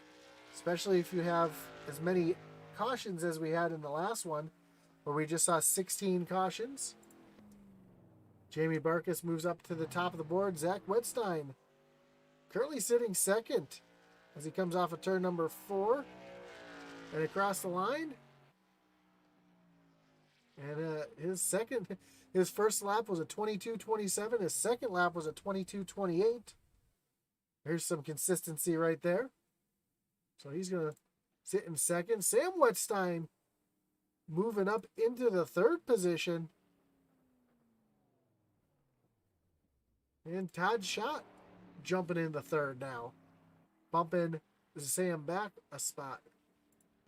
William Griffith in the Pepto machine comes across the line.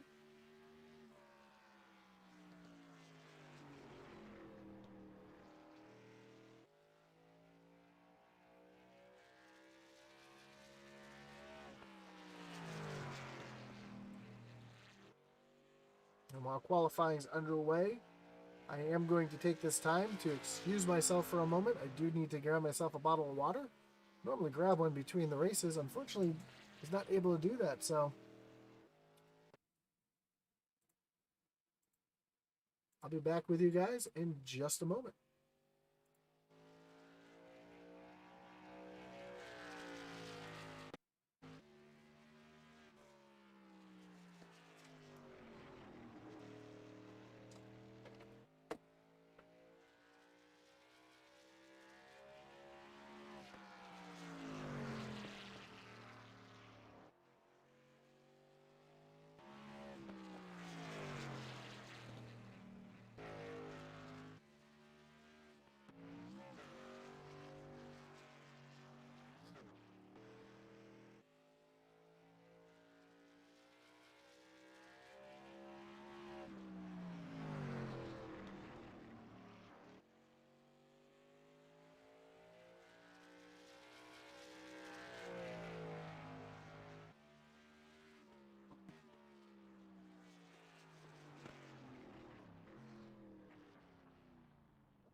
I do apologize for stepping away like that, folks.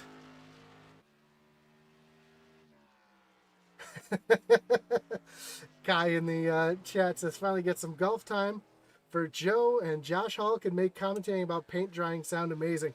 You know, I try to do what I can. I do appreciate the kind words.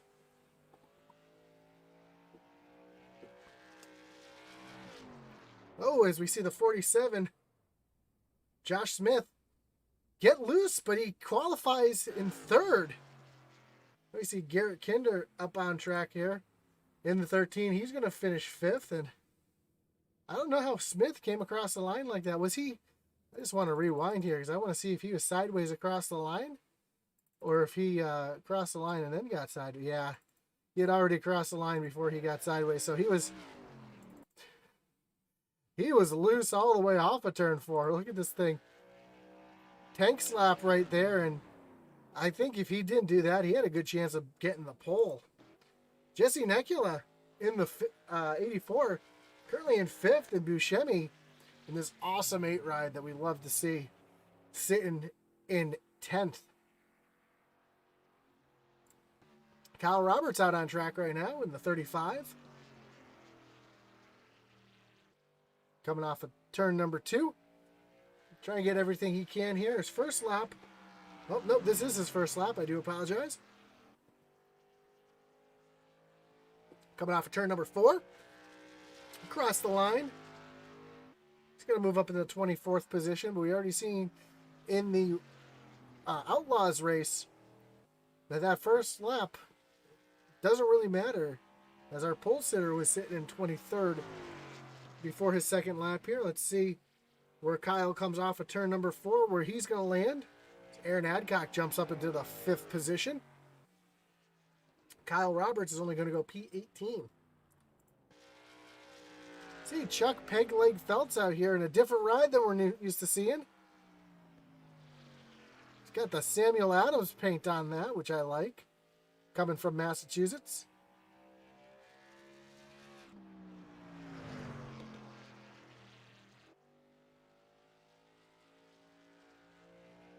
Coming off across the line here. He's going to move up into the 14th position, and I'm just curious to take a little closer look at this little paint job here. And great looking ride right there. Mickey Isaac out on track now. He's going to come across the line, put himself into the 15th position. Couple drivers left to qualify: Alex Veith, Josh Lukovitz, Mike Veith, and Joaquin Meza.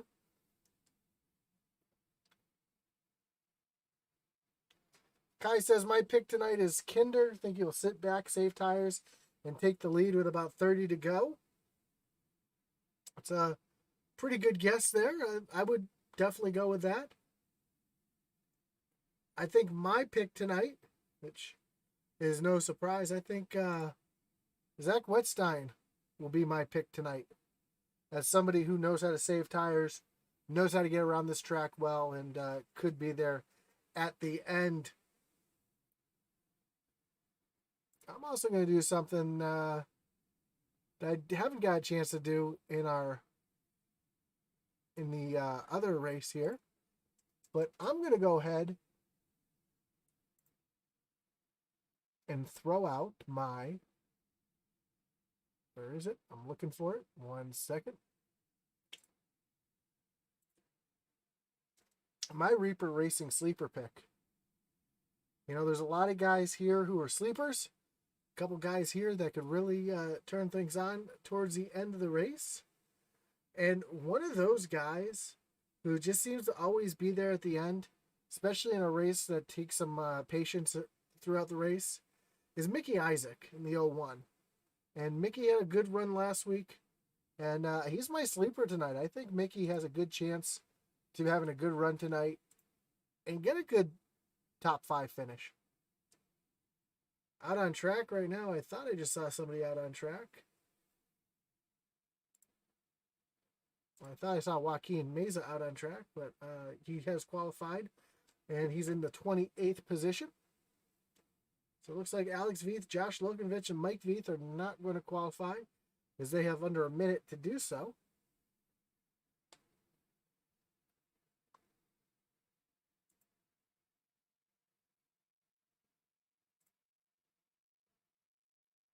So with about 30 seconds left, nobody else is going to have a chance to get their qualification underway. We see Josh Smith still sitting at the end of pit road, and we see Buscemi sitting in his pit stall. They're the only two cars left on the track, but they've already made their qualifying attempts. So with about 10 seconds to go, we'll get ready to do our grid.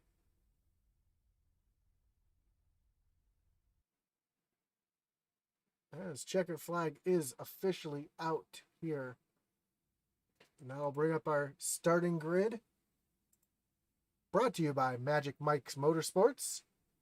And your Chuck Pegleg Felts Pole Award winner is going to be the 15 of Jamie Barkus. Outside of Jamie, you're going to have the 12 of William Griffith. In the second row, Jesse Nekula and Josh Smith. Starting in fifth, you'll find the 23 machine of Aaron Adcock, with the 4 of Zach Wetstein to his outside.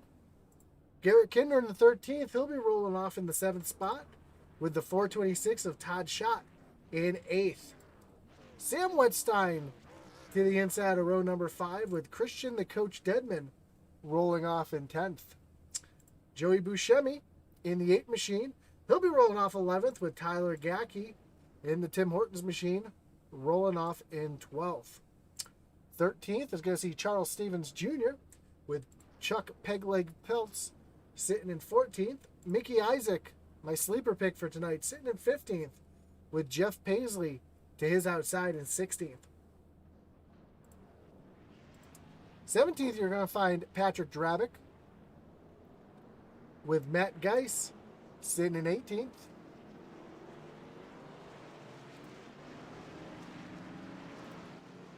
19th is going to be Logan Sturgeon and Kyle Roberts in the 20th spot. Ken Farmer and Gary Wright round out row number 11 with Ray Page and Spencer Gay in the 12th row. 13th row, Jim McClendon and Tyler Rice with Brandon Wallace and Joaquin Meza in 27th and 28th. Tia Swank in the 29th position with Brent Gruntwald in the 30th position.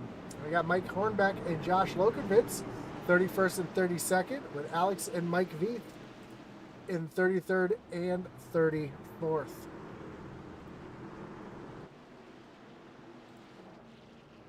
So, Jamie Barkus.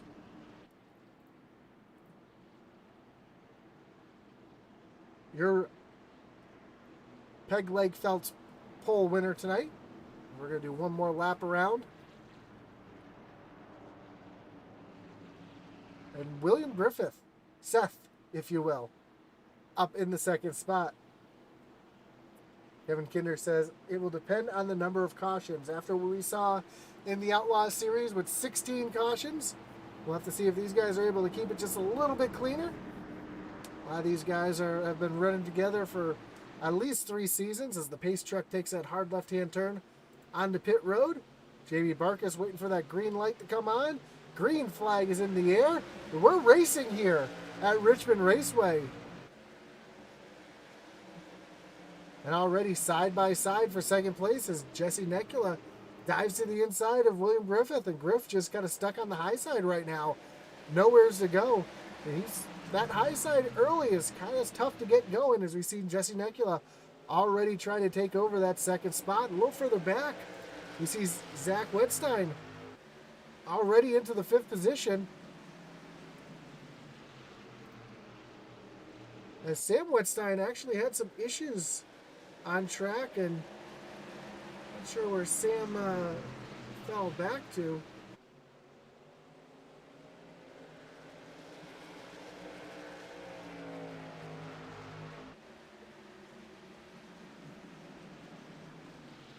As Patrick Drabick actually has some issues. He's down running through the grass here. No caution. You see the 98 of Sam Wetstein falling all the way back here. You see the front of that truck is all sorts of damaged up. Little battle here as Garrett Kinder's trying to get around the 425. It's 426 of Todd Schott.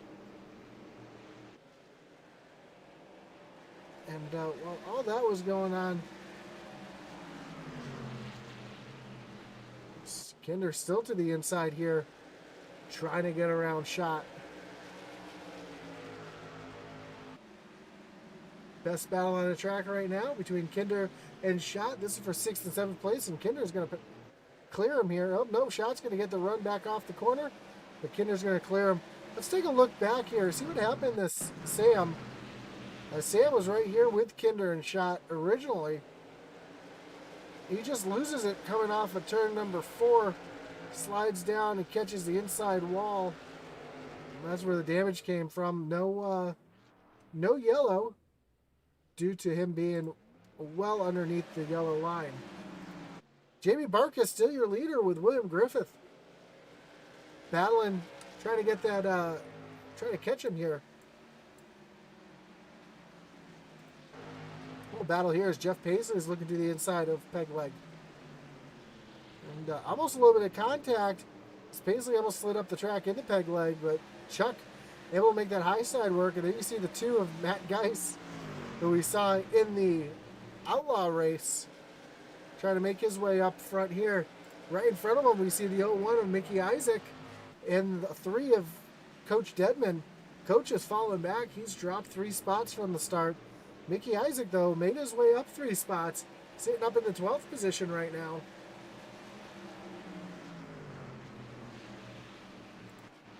And still got a battle here as now Coach is under fire from Peg Leg. As Chuck Phelps trying to make that bottom lane work, but looks like Dedman's going to get that high side working enough to get back around Chuck here. Up front. Barkas out to about a half-second lead, but Griff is still right there, not letting him run away. Kinder now. Whoop. Starting to catch the 47 of Josh Smith. And Kinder getting a great run off the corner there. Starting to run down that 47 machine. Great view up above here, seeing what looks like from the spotter stand of this great raceway. Now Kinder, as they come off of turn number 2, right on the back bumper of Josh Smith.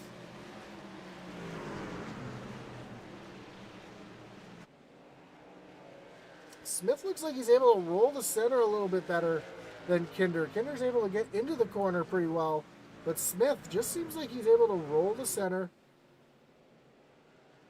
Although Kinder looks like he's able to get back to the gas a little bit quicker that time.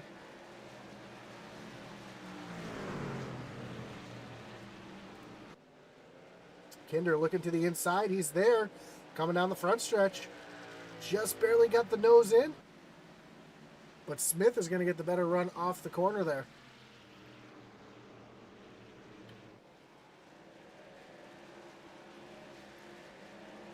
Here comes Kinder again. Kinder just stalking Josh Smith right now, trying to make him force a mistake, and here he goes. Looks like Smith was looking in his mirror, overdrove the corner just a little bit. Kinder's going to look to the inside again, but not able to make it work. So Kinder's still stuck behind Josh Smith here. If we ride along with Smith,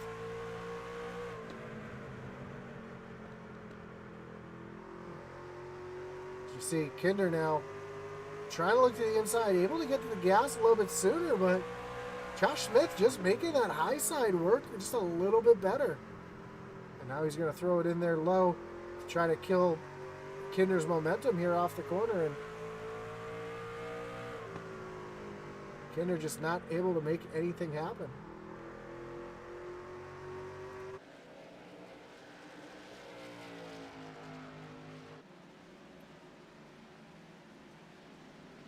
This is the best battle on track right now. This is the battle for 5th place. As now Kinder's right up along. And I think this time, yep, Kinder's going to clear him here in the turn number 3. Josh Smith is not going to be able to cross him back over. While they were battling hard, that's allowed Todd Schott to kind of catch these guys and try to make a run at it. A little further back, Jeff Paisley all over the back bumper of Mickey Isaac. And right behind them, Coach Dedman. One driver who's made some big moves through the field already is the 66 of Tia Swank.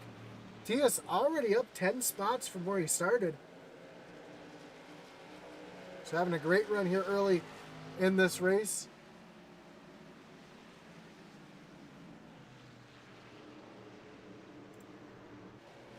But up front, it's all Jamie Barkus, who's almost out to a 1-second lead over William Griffith. So that Goat Locker Racing Machine's really got that thing hooked up right now.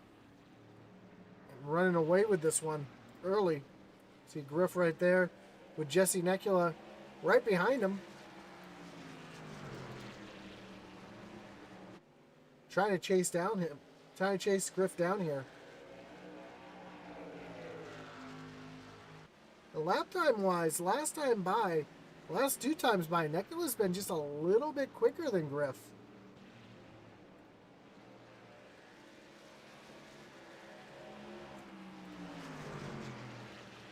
You can see right there, lap 16, Griff was a little bit faster, but Nekula's been slowly reeling him in every lap.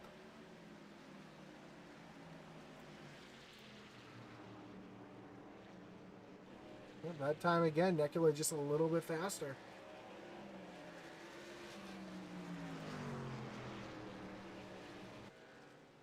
So we'll have to see how that battle shapes up. A little further back, Josh Smith now under fire from the 426 of Todd Schott. Shot down to the inside, trying to make that bottom lane work, just like we saw Kinder do.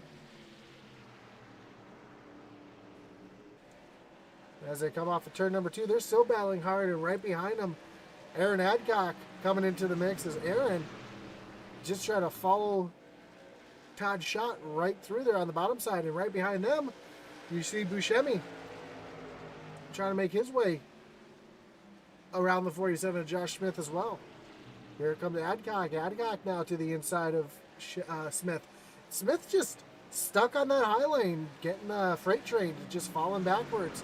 Try to get himself back down to the bottom. He looks like he might be able to squeeze in here, which he does.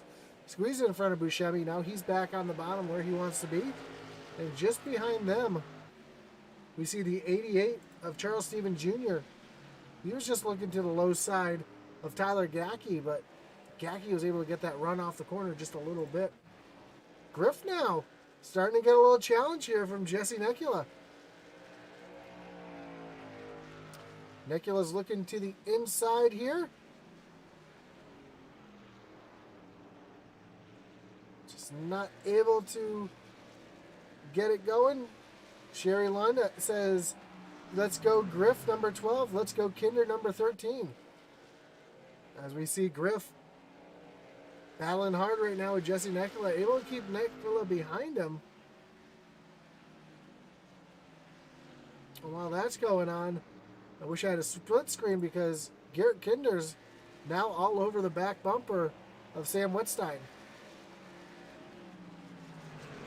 So Kinder making his way up through the field a little bit. Jesse Nekula now looking to the inside of William Griffith. And Griff looks like he's going to have to give this spot up, as Nekula's got a great run through the corner, but Griff is going to fight back hard on the outside. And that's exactly what Jamie Barkus wants to see. That's exactly what Zach Wetstein and Garrett Kinder want to see, because if these two are battling hard like that, they're going to catch them real quick. And Barkus is just going to be able to pull away even more. Griff is going to have to give up that second position to Nekula.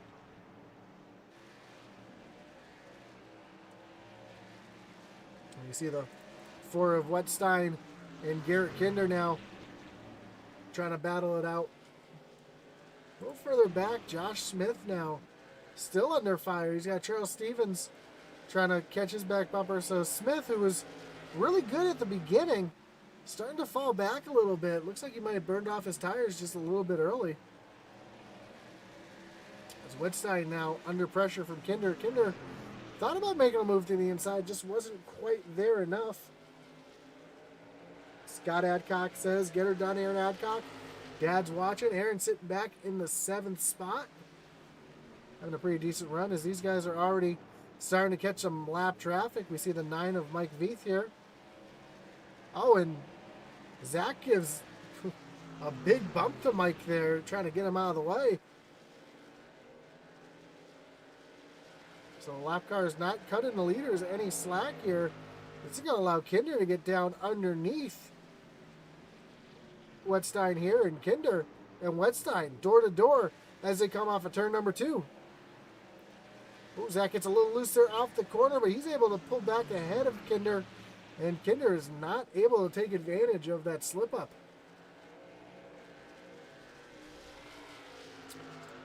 Zach shot now, trying to look to the inside of Aaron Adcock.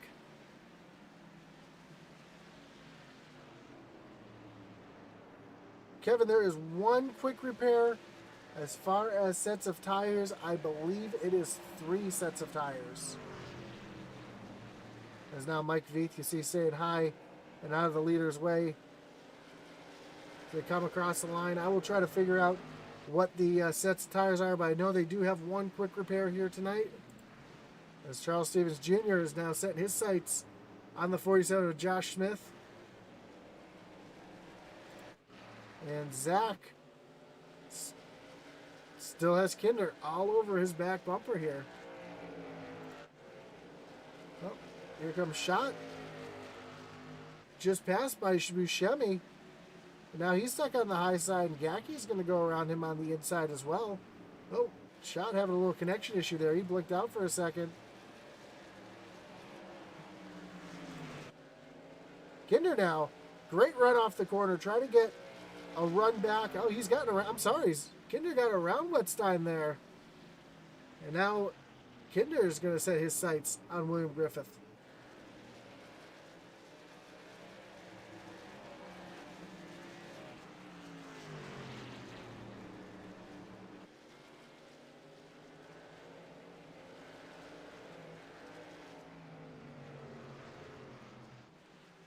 Take a look at that pass that Kinder had here. Coming off of turn number 2. Makes the move and gets right around Zach there. Oh, we're under yellow. So that must have just happened here as, oh man, it looks like Mickey Isaac in the 01 having some issues here. See a little bit of damage to the right side of him. So that's going to bring up our first Kinder Farm and Ranch Wreckage Rewind. Let's see what happened to Mickey here.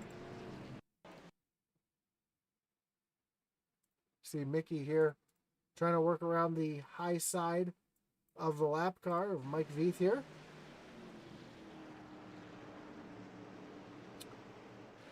Coming off of turn number 2. Oh, Veith catches the wall. Comes down. Oh, my goodness. Comes down into the 01. And, yeah, Veith goes, looks like Veith goes to the moon here.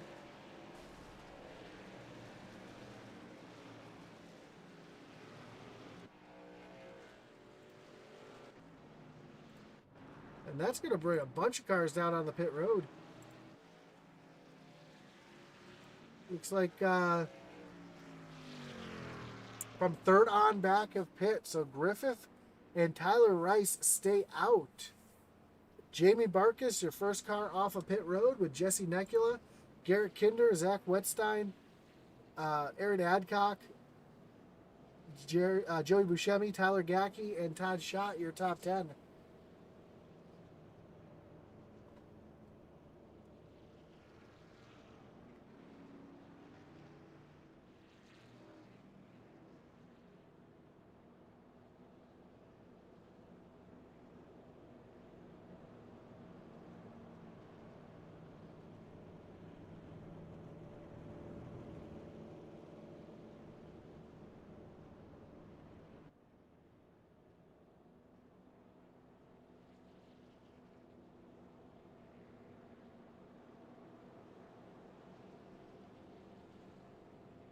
Well, I'm going to pull up the ugly screen for a second so we can check exactly what's out here. And these guys do have one fast repair, and they have 6 sets of tires. So that is what they have in the pits tonight. So a lot of tires for this short track, which is known for eating up your right front tire. So it's actually kind of surprising to me that after almost 40 laps, Griff and Tyler Rice decide to stay out. As we see the 92 machine of Joaquin Meza in that Shark Week car staying out here. He is in front of the leaders. He's going to get the wave by here, so he's going to get back onto the lead lap. And we're going to re-rack them, restack them, get ready to refire them with William Griffith taking the inside, Tyler Rice on the outside, and Jamie Barkus, Jesse Nekula, Garrett Kinder, Zach Wetstein, Aaron Adcock, Joey Buscemi, Tyler Gackey, and Todd Schott make up your top 10.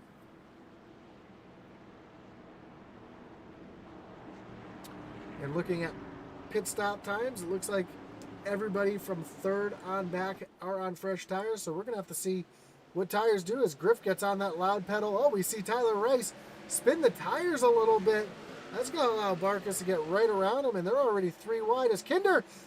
Oh, Nekula up into Tyler Rice. Caution is back out. And you can see Tyler Rice smoking heavily.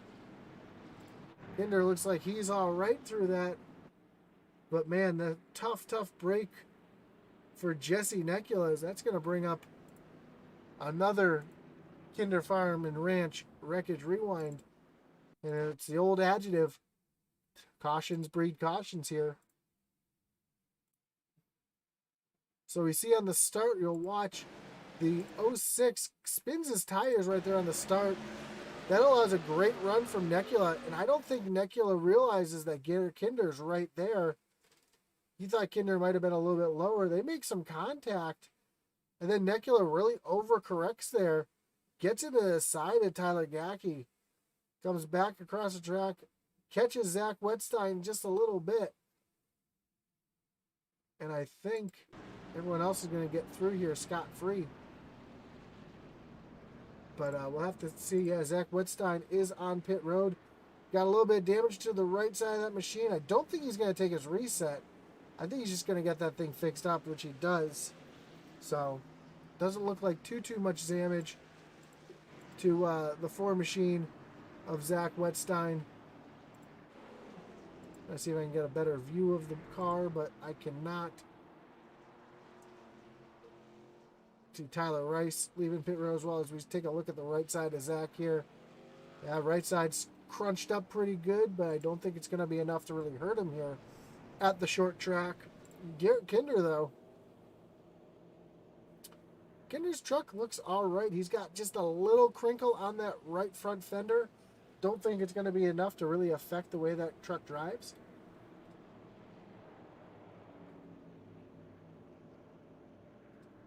We'll have to see as the race goes on.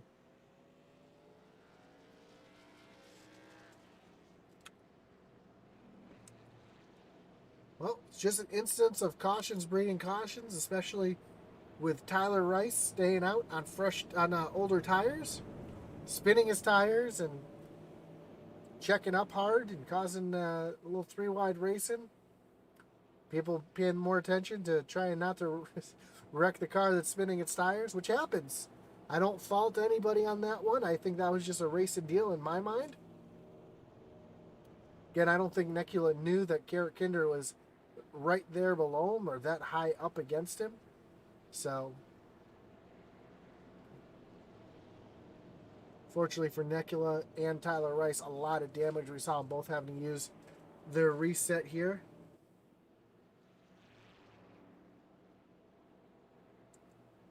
Trying to find Nekula here on my screen as yeah, it looks like he did take his reset. It looks like they might be giving him an EOL for that too, so Jesse sitting back here in the 30th position. Zach Wetstein back here as well in 27th. Mickey Isaac in 28th. Oh, Zach Wetstein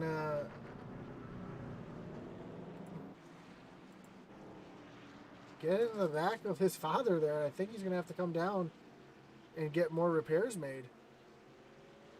I want to rewind this real quick to see exactly what happened to Zach here. Yeah, some hard damage for Zach. Zach having some bad luck here early as we're restacked, getting ready to refire. And Zach is still on pit road.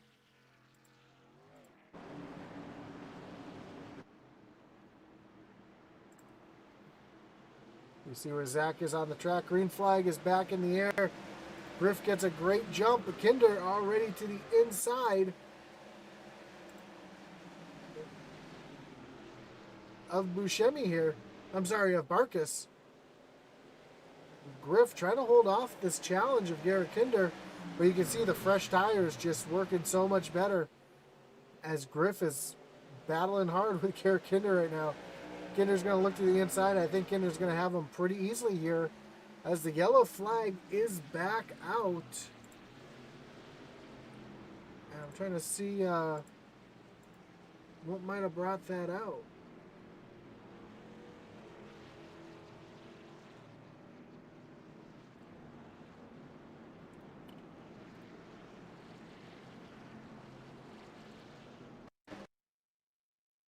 I'm going to take a quick peek here and see if I can figure out what brought out that yellow, because I do not see anything.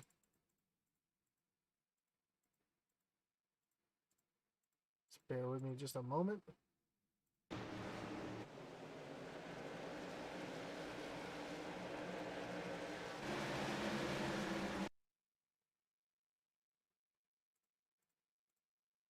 Yeah, I do not see anything on track that would have brought out that yellow flag, so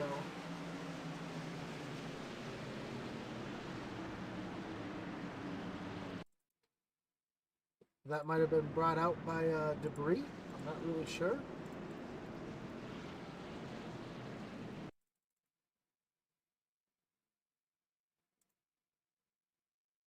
Yep, I have no idea what brought out that yellow flag. So, but William Griffith on pit road now, getting some tires and fuel.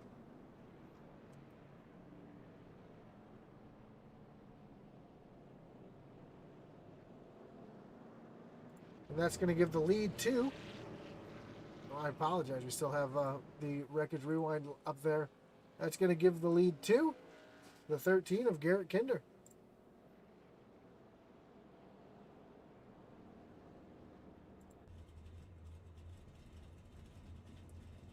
Kinder, I thought I saw that. I'm taking a look at your helmet in your mirror there. As a huge Star Wars fan, I do appreciate the helmet. That is absolutely amazing. 5 out of 5. Well done, sir. Well done.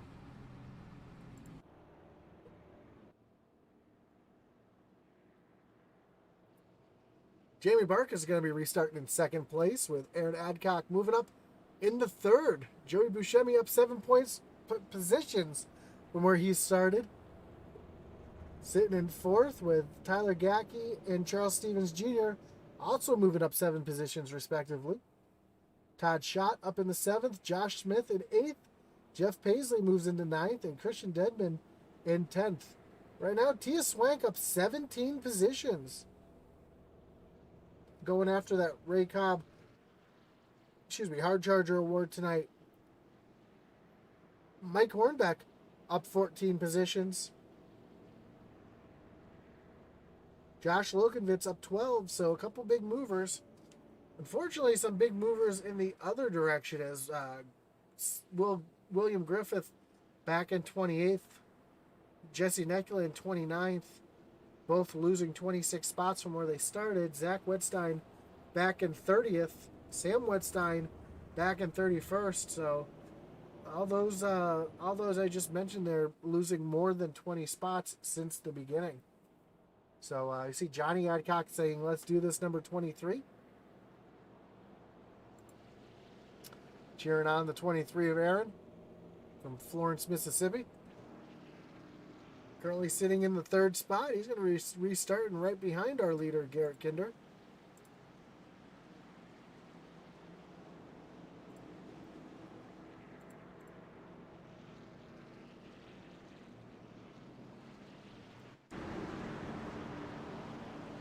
As the trucks roll down the backstretch with the lights on the pace truck off, we're going to re-rack, restack, get ready to refire here.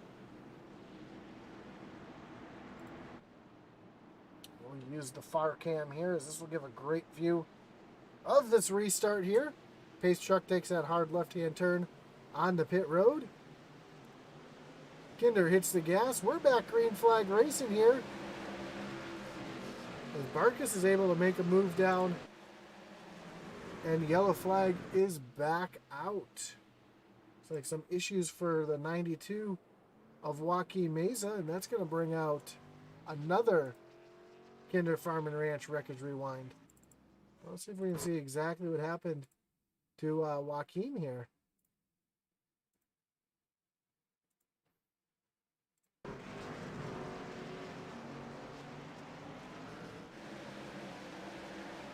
Just loses it by himself on the start, just trying to get going, and spun the tires and brings out the yellow.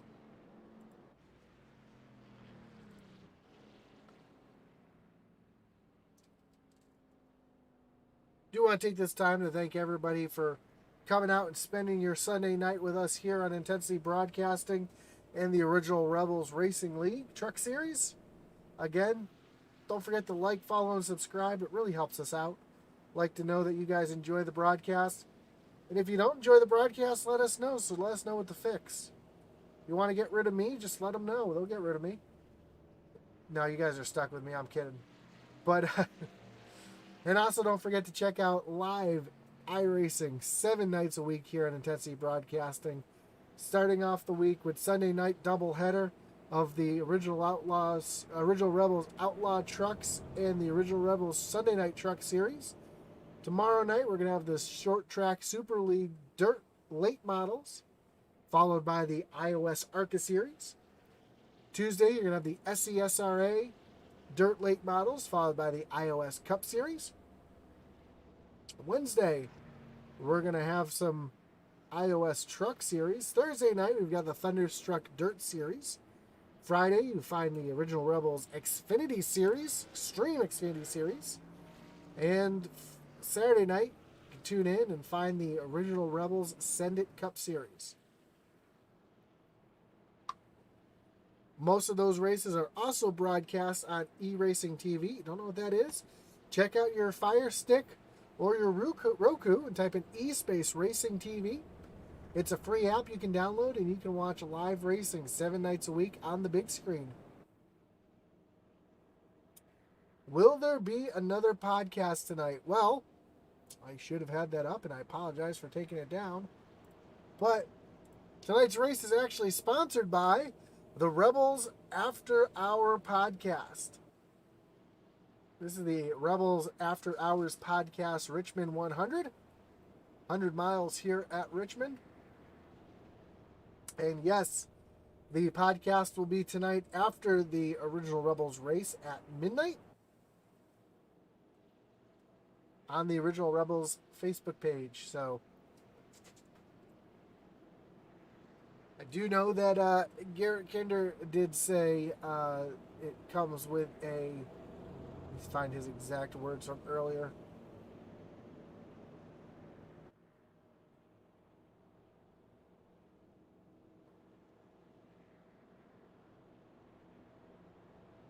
Man, there was so much talk in the earlier race. Garrett Kinder says may need to put an explicit content label on the podcast. So, although I don't believe it, I've talked with these guys plenty of times. Not a single one of them has a dirty mouth. And if you're not fluent in sarcasm, that was complete sarcasm. But what do you expect with a bunch of military guys? We expect that completely. There's nothing wrong with that at all. Well, we're re-racked, restacked, getting ready to refire here. Lights on the pace truck are back off. Garrett Kinder takes the inside lane with Jamie Barkas to his outside and Aaron Adcock right on his back bumper. Pace truck dives off. Kinder hits that loud pedal. Green flags back in the air, and Aaron Adcock gets a great jump. Already looking to the inside of Barkas here as they go into turn number 1. Aaron Adcock's got the position, but Barkas able to roll the center just a little bit better on that high side. He's going to keep that second position and set his sights on Kinder. Right behind, got a gaggle of cars back here. Todd Schott underneath the 47 of Josh Smith.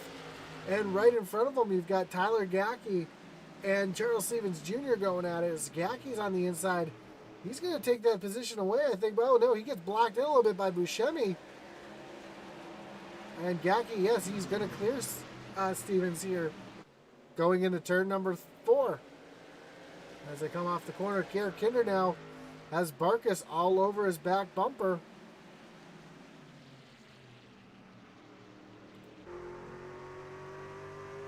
We ride along with the back bumper of Kinder. Seems like Barkas is just able to get into the gas just a little bit earlier, and you can see that. They're both getting on the brakes about the same time. You can see the front end of that 16 truck dip at the same time that Kinder's RPMs drop. So here comes another great run here. Let's see if, yeah, they're pretty much braking at the same time. But Barkas just able to get to the gas just a little bit better, as you see. He shows the bumper to Kinder as they come into turn number 1. But yellow flag is out, and that's going to allow Kinder to retain the lead as looks like Brett Grunwalder had some issues here.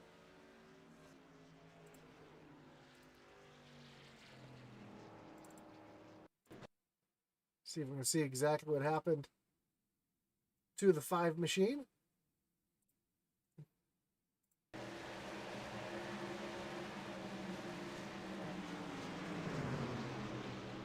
Joaquin Meza just pushes up the track just a little bit.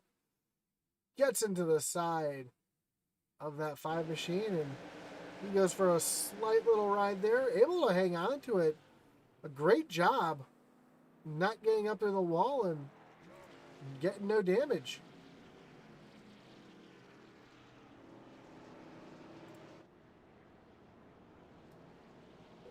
So I got Kevin Kinder laughing at my joke about the clean mouths here. Tell you what, the driver of the 13 probably has the cleanest mouth out of everybody here. I'm sure you know that. Also, Sherry Lund says, awesome, I need these shenanigans in my life. We all need shenanigans in our lives. Shenanigans is what makes this rockin' world go round. Well, I know it's Fat Mom's Girls as well, but, you know, shenanigans, without having some fun, life's too short. You gotta enjoy it to the fullest.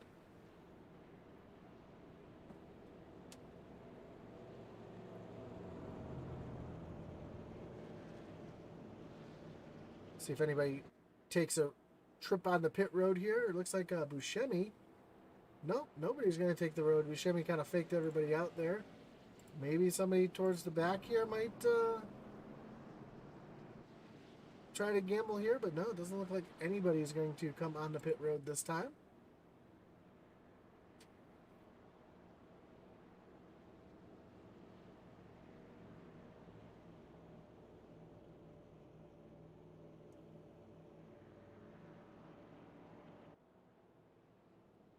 You know, if I did not have to get up at 6 o'clock Eastern, I'd probably stick around and check out the After Hours podcast. Hopefully it stays up there and I can check it out tomorrow. Give me something to listen to while I'm working.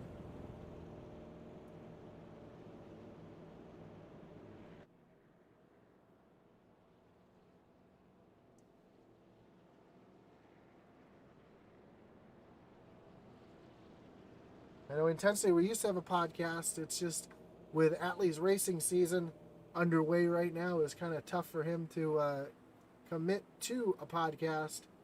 Speaking of at-least season, for those of you who don't know, our if you will, owner of Intensity Broadcasting, a little Atman Weiss, had another great finish at Langley Speedway this weekend. He's starting to gain some confidence in his little bandolero. Came home with another 5th place finish. So, great night for Atlee last night at Langley. If you guys are in the Virginia area, don't forget to take a trip down to Larry King Law Langley Speedway and check out Atlee's races. I know he doesn't race every Saturday night, but you can go ahead and check out the Larry King Law Langley Speedway schedule to see when the Bandoleros are going to be running down there. You can check for our own Atman Weiss. Kevin Kinder says, looks like the cars are going to get a workout tonight. They got a workout in the first one. We're only 5 cautions in and we're past halfway. So we might be all right tonight. The Kinder Farm and Ranch is definitely getting their money's worth tonight with the Wreckage Rewinds. But lights on the pace truck are off. We're getting ready to go back green flag racing. Garrett Kinder again chooses that inside lane. He hits the loud pedal immediately. Green flag is back in the air. Barkus getting another great jump too. Able to keep Aaron Adcock behind him, right behind him. Tyler Gackey and Joey Buscemi going at it. This is for 4th and 5th on track. Right behind him, you see the 88 of Charles Stevens Jr. You see the inside of Josh Smith. They're battling real hard, and there's battles all over the track right now on the restart. It seems like the restart's the best place to try to get these positions because everybody's so tightly knit together, so close. And a short track like this, it can be hard to pass as Buscemi's going to get around Gackey and move himself into the 4th spot. The 16 of Jamie Barkus now trying to get that rhythm back, trying to get back around Garrett Kinder. And fortunately for Kinder, that yellow flag kind of saved him a little bit there. As Barkus had the run and was going to get around him, now Barkus, because of the yellow flag, kind of lost his rhythm a little bit. Now he's starting to find it again as he's trying to get back to the back bumper of Garrett Kinder. Meanwhile, while that's going on, we see the 23 of Aaron Adcock all over the back bumper as well.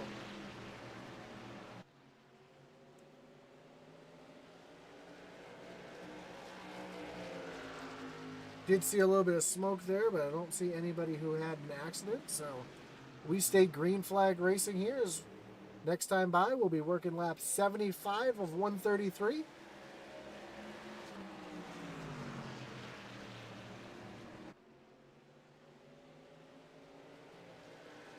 A little further back, Zach Wetstein making his way back through the field. He's to the outside of Josh Lokenwitz, and Zach looks like he's driving what we like to call the red mist. He's a little upset, got caught up early, got caught up in some stuff, and he's trying to make his way back up to the front. Zach in the 16th position, and he's driving with a little chip on his shoulder right now as he goes around the 32. Tries to make his way back up to the front. Top 3, though, you can throw a blanket over them. As they're still battling hard here. See Ken Farmer now has Zach Wetstein to his outside, and Zach is really not caring where he passes you, whether it's the high side, the low side, or all sides. Zach is trying to get his way up into the top 10, and he's making his way through the field pretty quickly. Oh, a couple cars. Oh, accident behind. We see the 19 of Mike Hornbeck go around. We saw Coach Deadman caught up in that as well, and that's going to bring up another Kinder Farm and Ranch Wreckage Rewind. Let's see if we can see exactly what happened. I know it just happened at the top of the screen. We were just able to catch it here as, Hornbeck. Whoops. Let's try that again. as Hornbeck caught the apron a little bit, a little loose, was hanging on to it. While that happened, looked like Deadman might have caught the wall a little bit. Came down into Hornbeck. Oh, that was Brandon Wallace just barely getting by, and then you see the 69 machine of Gary White right coming through involved. He catches Deadman as well at the very end. Joaquin Meza just able to sneak by along with the 35 of Kyle Roberts. So now, interesting, we saw this in the first race tonight. A couple cars staying out. Garrett Kinder was last on pit road on lap 36. William Griffith sitting in second, last on pit road on lap 49. Jesse Nekula sitting in third, last on pit road was lap 41. Sam Wetstein, last on pit road, lap 65. Brandon Wallace, 65. Tyler Rice, lap 42. And now Jamie Barkus, the first car off of pit road in this last yellow. So the top 6 cars deciding to stay out and gamble. And we've already seen once tonight that may not be the right move to make. We'll have to see. Sherry Lund says, just a reminder, February 30th, 2022, Bristol Motor Speedway. I'll be there. And yes, I know there is, yeah. That's good. That's good. Speaking of cup racing or tracks, I'm looking forward to the weekend of August 6th through the 9th. I'll be in Watkins Glen with Joe Wright. We'll be enjoying the Cup Series. Unfortunately, we will not be able to announce that one, so we'll have to find a fill-in broadcaster. It might be our man, Atlee Atman Weiss, that night.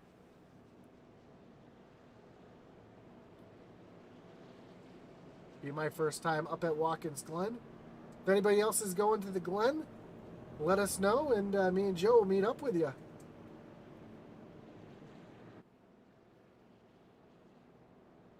It will be a good time.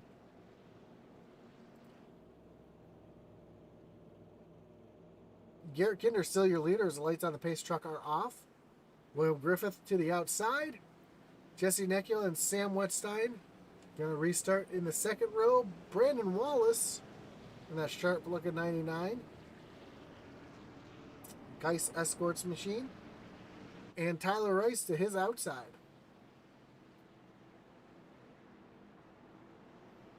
Brandon Wallace also has that stripper glitter traction compound on the front.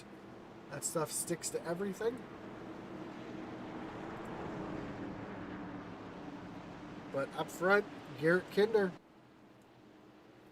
Going to restart on the inside. Waits a little bit longer. Green flag's in the air. And Kinder with another great jump. You see Griff, though. Griff able to stay in the second spot there with another great jump. Able to stay in front of Jesse Nekula. And already we're seeing Jamie Barkus on these fresh tires. We'll have to see what he can do here as he's already to the back bumper of Brandon Wallace. He's trying to make it 3 wide as they go down the front stretch. Brandon's battling with Sam Wetstein.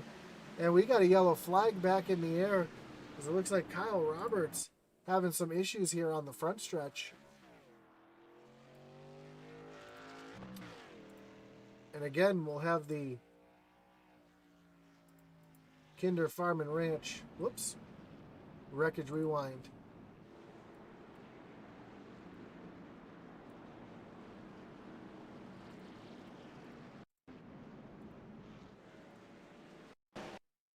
Let's see exactly what happened to Kyle here. He's coming down the backstretch. He's 3 wide for just a moment, and oh, it looks like Mike Veith may have come up a little bit to force him up into the side of the 51. 51 is Alex Veith, so he got a Veith sandwich there. Again, Joaquin Meza just barely able to sneak on through.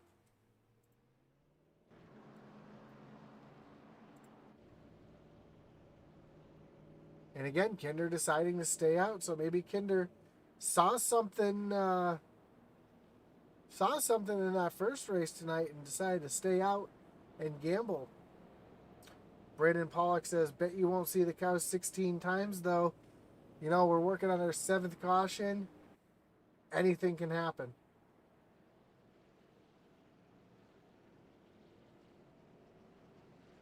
Again, Brandon was referring to the outlaw race tonight that saw 16 cautions, 2 green-white checkers, and the race ended up finishing under yellow.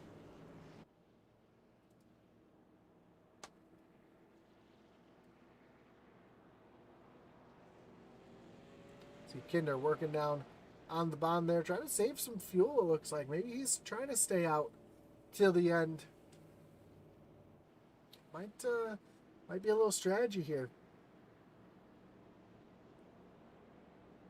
The question is he going to be able to hold off Jamie Barkus, Aaron Adcock, Tyler Rice, any of those guys? Well, Tyler doesn't, but Patrick Drabick, Chad Schott, anybody here who's on fresh tires. So we'll have to see how that plays out.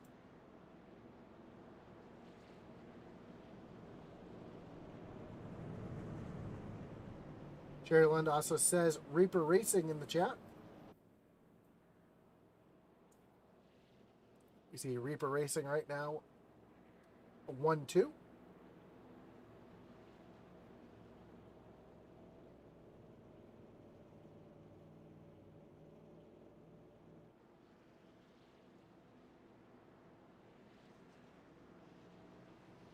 Those of you who... Zachary Johnson says the 01 car needs to do something. Yes, the 01 car, that would be the 01 of Mickey Isaac, sitting way back in 25th position. The 01 was my sleeper pick tonight. I figured he'd be right there at the front tonight as laps wound down, but he's been involved in a couple incidents tonight.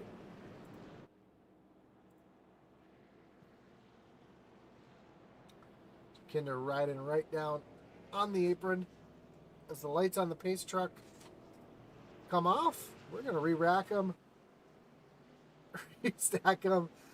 Jimmy Hall says the 01 truck is, I'm just going to paraphrase here, but tonight.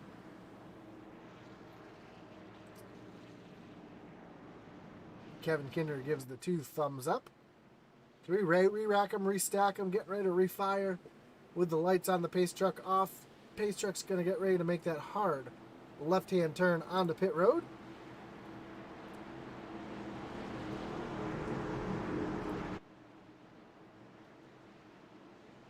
Can Kinder get another great jump here on the start on these older tires? There he goes. Green flag's back in the air.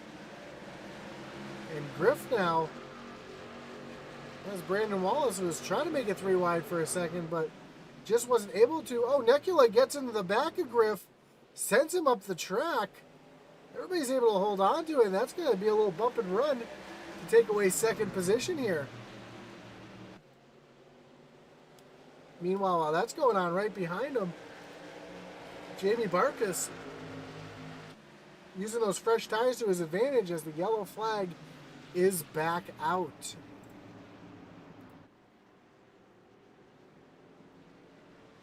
That looked like it might have involved the 66 of T.S. Swank, but we're going to take a look here to see. There's a couple cars involved in that, so.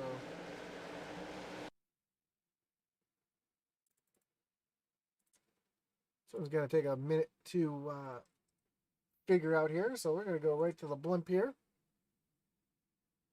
As you see the 66 of T.S. Swank get turned. But I think that's that's the 4 of Zach Wetstein, who turns T.S.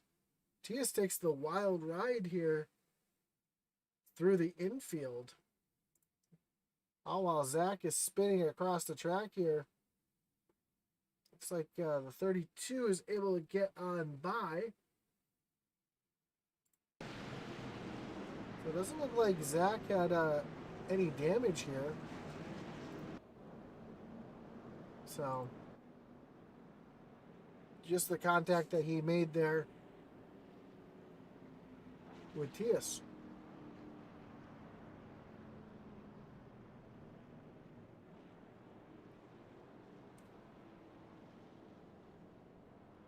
So after a great start to the race, the middle part of this race has been kind of hindered with cautions here as Garrett Kinder still working the apron here, trying to save as much fuel as he can. As I think he's trying to stay out till the end here. I don't think he's going to try to pit again.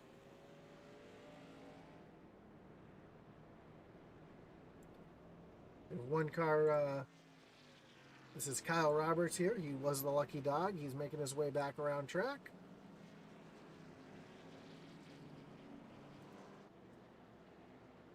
Which means there'll be at least 2 more laps before we go back green flag racing.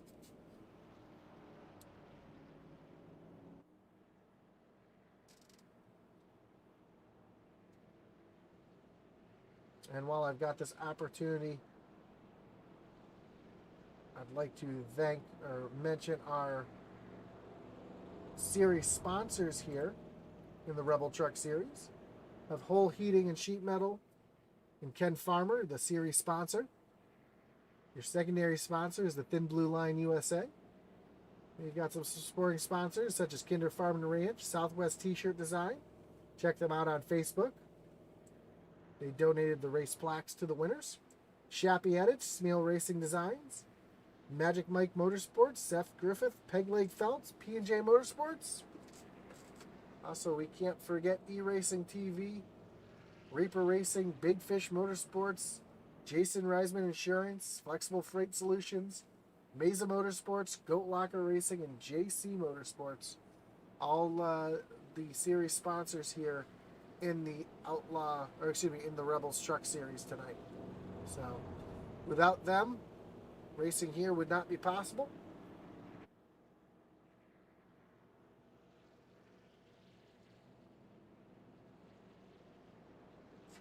And if you're interested in having your name on that list as well, go ahead and get with the league.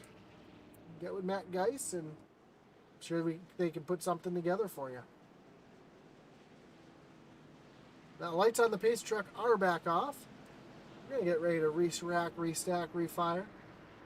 We haven't had as many issues as we did in the first race, so we're still double file restarts here, but we saw in the Outlaws tonight that if too many cautions come out too quickly, we may have to revert over to single file restarts.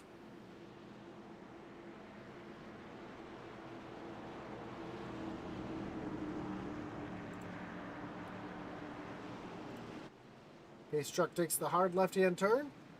Kinder leads them to the restart zone. Green flags in the air. Great jump by both Kinder and Griff here. As Griff is looking to the inside of Jesse Nekula already. And as they come through turns 1 and 2, Griff looks like he's going to have that position coming off the corner. As they come into turn number 3, is Griff going to repay the favor? No, it looks like Griff is going to stay off that bumper, but I thought maybe Griff might give Nekula the little bump that he received from Nekula earlier. Well, that's going on. Jamie Barkas on these fresh tires already up into the 4th spot as he's going around the 98 of Sam Wetstein. Oh, and Sam gets in the back of Barkas, able to keep it going, and Joaquin Meza has some more issues. The yellow flag is back out. Let's see if we can figure out what happened to Joaquin here. Joaquin's having a rough night tonight in that Shark Week truck. See Joaquin down on the bottom.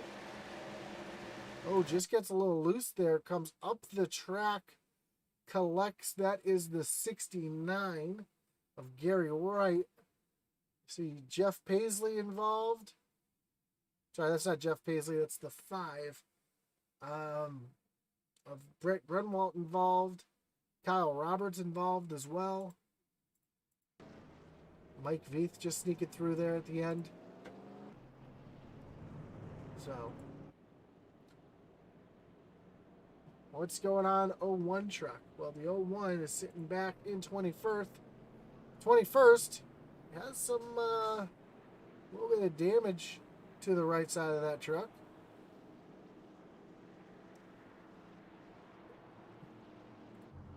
Take a look at the side of this truck here. You can see quite a bit of left side's clean. The right front, the right side though, not so much.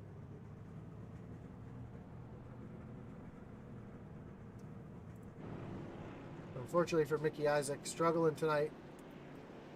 Caught up in a couple things that just weren't his doing and trying to get himself back to the front. Again, he was my Reaper sleeper pick tonight. Kai Shepard's pick, though, of Garrett Kinder, currently in the lead still. As when we go back green, we should have about 30 laps to go. Here in the Rebels After Hours podcast.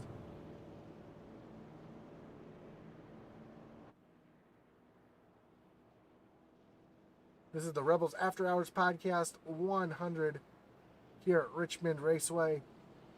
On Intensity Broadcasting with the original Rebels Racing League.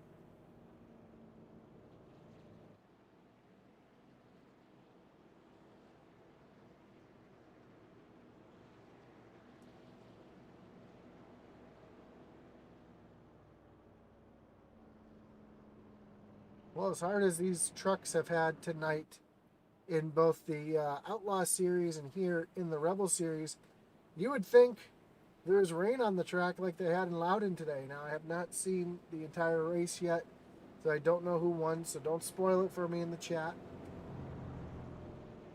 But I did see the opening couple laps there, and these guys look like they're driving on a wet track just like the Cup drivers were today. But we're going to be able to finish this one out soon. So we got 30 laps to go. The lights on the pace truck are off. We're getting re-racked here. Double file.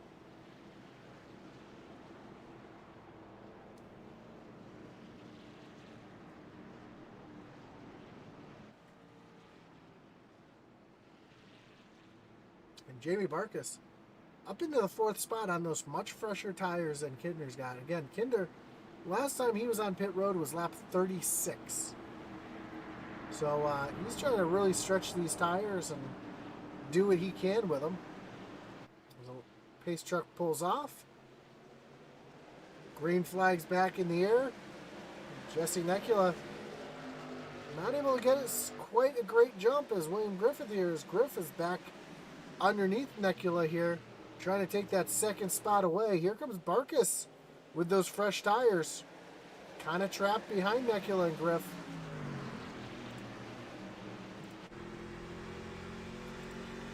We ride along here with Jamie Barkus. And you can see exactly what he's seeing right now. As you can hear, he's trying to get back to the gas, but just nowheres to go. As he's got these trucks on slower tires right in front of him, and he's trying not to get into the back of anybody. And the yellow flag is back out. That looks like it might be a big one. As Matt Geis, see him backing it up here. Let's bring up the cows again.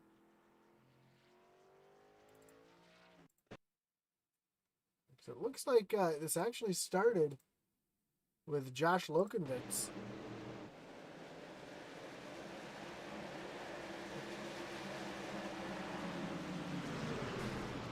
Oh, Jeff Paisley gets into the back of Matt Geis. Loganvitz goes up and over. Zach Wetstein involved in this one again, and man, Loganvitz gets the iRacing grab and throw there off the wall. Zach caught up in it as well, and Matt Geis, as we see Matt on pit road right now. I think Matt might have his reset.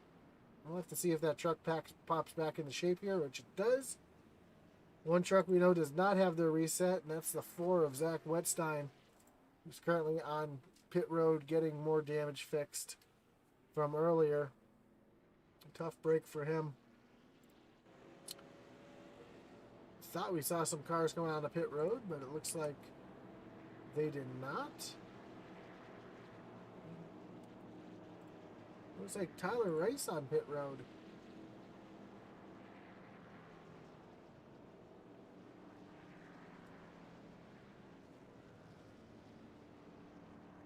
So Tyler giving up some positions here to take tires, which might be a smart move because we should restart here with about 25 laps to go, and we have a new leader. Jesse Nekula in the lead. So it looks like Garrett Kinder also came down pit road, which he did, to finally come in and take more tires. But he's going to be restarting way back in the field. He's going to be restarting in the 25th position. So I think what Kinder was probably thinking was going to happen was, as the laps wound down, everybody was going to come back in and pit. But it doesn't look like that's what happened. As you see, Griff back here also came in and pit. As we see these 3 Reaper racing trucks right here of Kinder, the coach, and Griff here.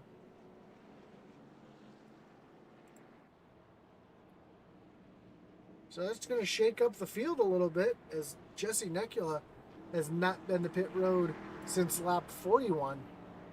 Right behind him, Jamie Barkas. That is the first car that pit on the lap 78 yellow. So he's got much fresher tires than Nekula's going to have here. So we're going to have to make sure Nekula doesn't spin the tires here on the start.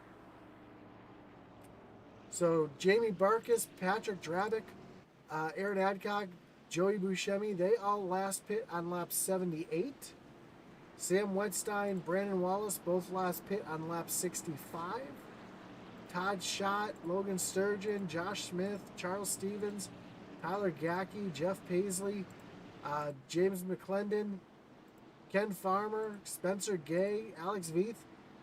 Those guys all pit on lap 78 as well. So, interesting mix of strategy. The oldest car that's been on track or on the track the longest would be the 84 of Nekula, as he's going to come into the restart zone, hit the gas and go. But you already see what those fresh tires are doing, as Jamie Barkas able to stay right there on his back bumper, and looks like he's going to try to take, he looked like he was going to try to take the high line around, but, and the yellow flag is back out. Oh no. This is not what you want to see for these guys, as I believe Griff was involved in that one.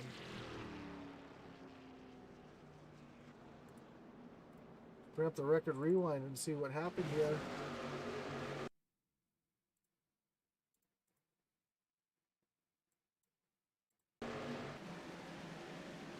Oh yeah, Griff made some contact with the 69 of Gary Wright. Oh, Deadman making some contact as well. That's 2 Reaper trucks involved in that. And looks like Joaquin might have been caught up in that as well.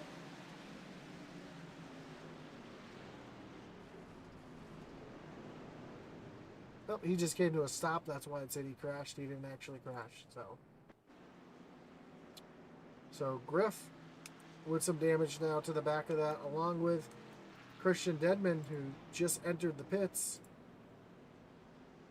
trying to get that truck fixed up as well.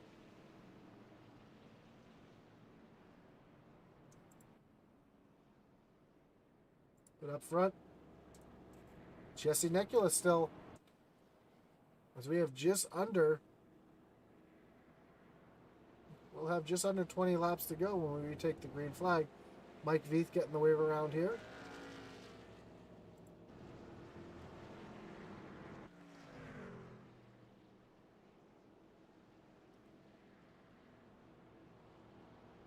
So next week, both the Outlaw Trucks and the Original Rebels Sunday Night Truck Series are going to move on to Hotlanta for 100 laps there. Hotlanta always is a great race with these guys. Followed by Bristol on August 1st. Charlotte on August 8th. Then we'll move on to Martinsville in Kentucky. Then some short track racing at Iowa. And on to Texas. Chicagoland, Talladega, Michigan. And they'll finish off the regular season at Auto Club. I'm sorry, Auto Club is the All-Star race on October 10th.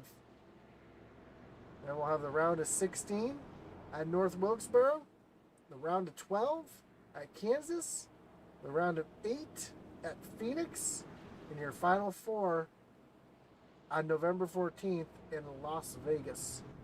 So check out the rest of the season here on Intensity Broadcasting.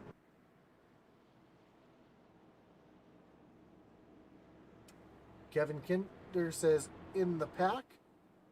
We'll have to see where Garrett is right now, and Garrett's way back, sitting in the 24th position. Hopefully he can use those tires and get himself back up front. Excuse me, and not catch any more yellows, which are going to keep him from easily being able to advance his position.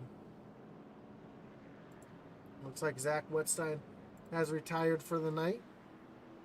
Christian Dedman still on pit road getting repairs done. Lights on the pace truck are off. And looks like we're doing single file restarts here.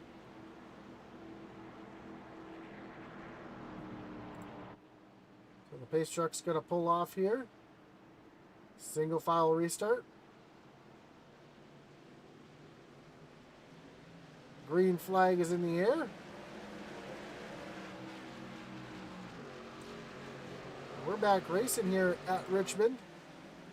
Necula gets a good jump here on Jamie Barkas, but is Barkas going to be able to use those fresh tires to his advantage? Is he going to have enough time? Or is anybody in the back who's on fresh tires? As we see these two Goat Locker trucks right behind Necula trying to battle it out. At the same time, you got Aaron Adcock in the 23 coming into the frame here as well. We know Necula's on much older tires here. So how long is he going to be able to fend off Barkas and Drabick?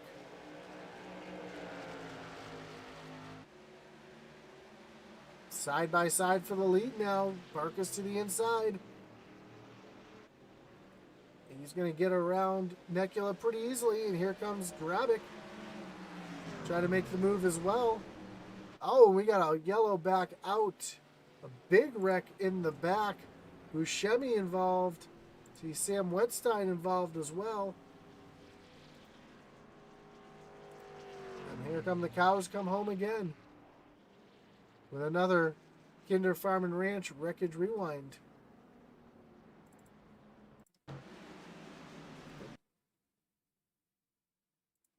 Let's see if we can see what happened here. As Buscemi was going into the corner here, he's got the 26 to his inside. Oh, Sam Wetstein bounces off the wall, comes down and catches Buscemi. They also catch the 26. That's Logan Sturgeon getting caught up in this as well. Big Fish Motorsports.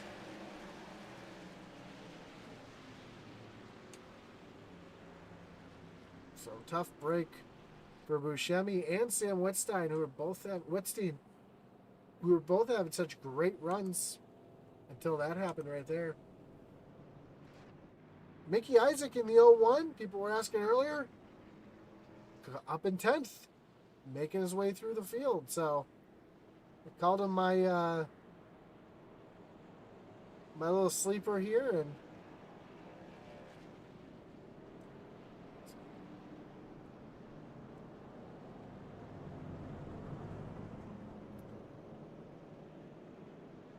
so he's up into the 10th spot. Oh, Kai, I don't know if I can say that.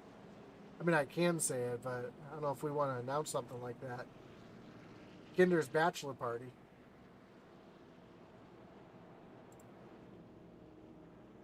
Speaking of Kinder's starting to use those fresh tires to move himself. He's up into the 18th position. That was on one of the trucks. Which truck was it? Because I missed it. Was that on the 26?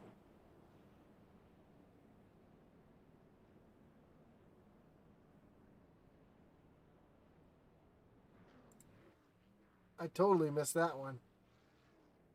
You'd have to tell me about that one. The 01 truck is doing work. He's up into the 10th spot. Red truck that was in the accident. That must have been Sam's truck. Oh, while we're still under caution, might as well jump back and take a look at this. It does say Kinder's bachelor party on the truck.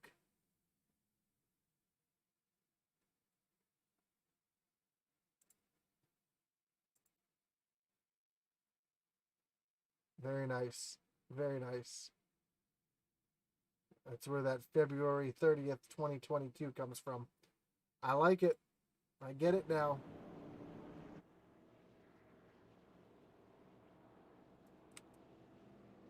Sure, we'll hear all about that tonight on the Rebels After Dark podcast.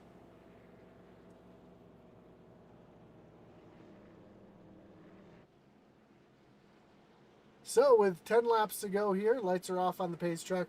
Jamie Barkus now your leader, with Jesse Nekula in second, Patrick Drabick in third, Aaron Hadcock moving up in the fourth, and Todd Schott moving up into the fifth position. At this point, Brandon Wallace sitting back in ninth. He is your Ray Cobb biggest mover, up 18 positions from where he started.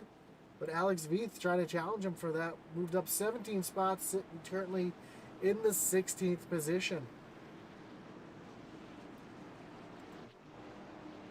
Pace truck pulls off.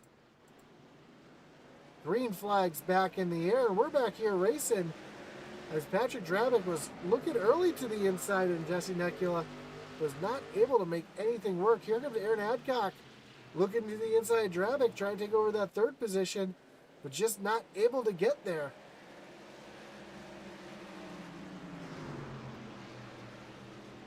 We've already seen one bump and run tonight. See if we can see another one.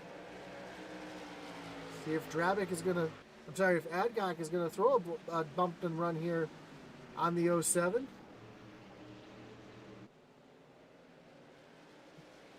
A little further back, we see Todd Schott getting around Josh Smith for the fifth spot. Spencer Gay going in the wrong direction. He's got the 66 of Tia Swank going around him right now.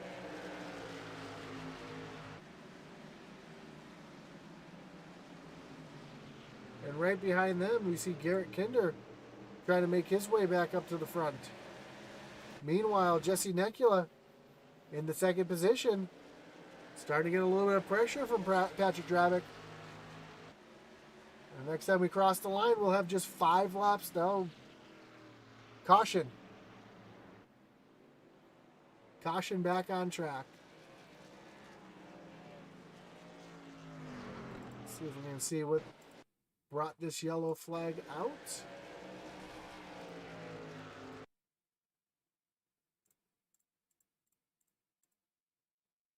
Oh. I was able to find this one. So it looks like the 51 of Alex Veith gets caught by the 19 That is the 19 of Mike Hornbeck. And Pegleg gets a little piece of it as well.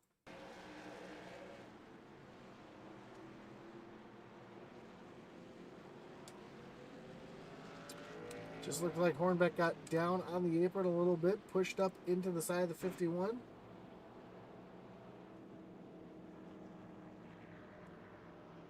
Alex is going to lose all those positions that he worked so hard for to try to win that Ray Cobb Hard Charger award. That all that is going on. Griff back on pit road. Maybe he was so far back in the back here, he's thinking about taking some tires and doing a little gamble here.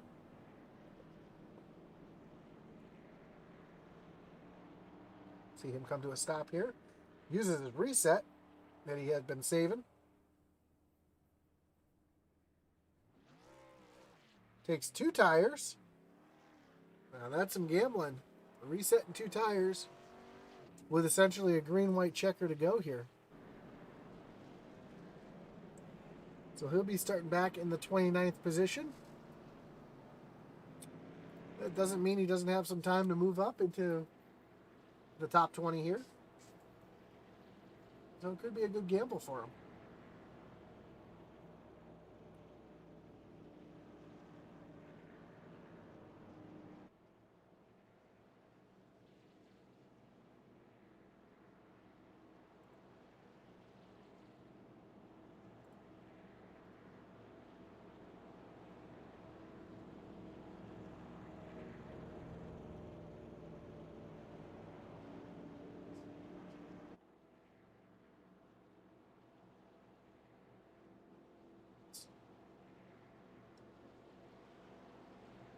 So while we're at it, I do want to give out my Smeal Designs best paint tonight. And even though it's a little banged up right now, I'm really liking this 19 of Hornbeck. Just the chrome and the copper on it. It's a great looking truck. That's my my winner tonight for our Schmiel Racing Designs best paint, in my opinion. Sorry, it's not the Kinder Bachelor Party. But that one was a close second.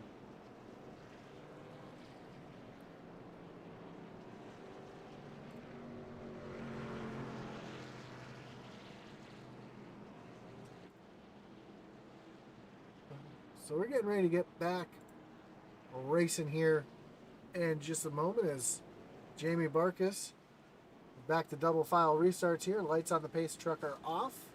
We'll be going back racing in less than a lap here.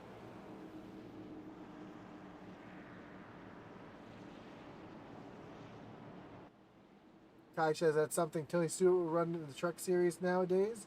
Love the roof number. Absolutely. It's a good looking truck. It's definitely something unique. I like the way that truck came out. Well, the pace truck takes that hard left-hand turn on the pit road. Barkus hits the gas, and we're back green flag racing, and Drabick already looking to the inside of Jesse Nekula, trying to take away that second spot.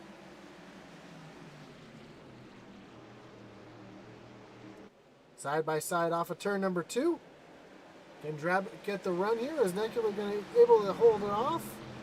Oh, almost a little bit of contact between the two. White flag is in the air. Well, 1 lap to go here at Richmond Raceway. Jamie Barkus still in the lead. Jesse Nekula able to clear Drabick, and here comes Aaron Adcock fighting on that hazard. Oh, Adcock gets up into the wall. That's going to give Drabick the inside line here as they come off of turn number 4. Jamie Barkus is coming across the line. Jamie Barkus is going to win here at Richmond. Jesse Nekula on old tires comes home in second. Patrick Drabick bringing it home in third. Josh Smith brings it home in fourth. Todd Schott in fifth. Aaron Adcock falls back to sixth after smacking the wall. Charles Stevens in seventh. Tyler Gackey in eighth. Mickey Isaac, my sleeper, comes home in 9th, and Brandon Wallace rounds out your top 10. As we take a look at the full results here.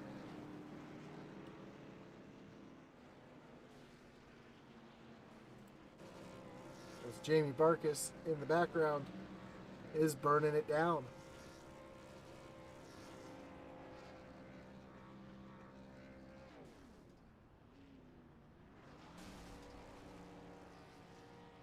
As we get ready, you see the Goat Locker boys celebrating a 1-3 finish here.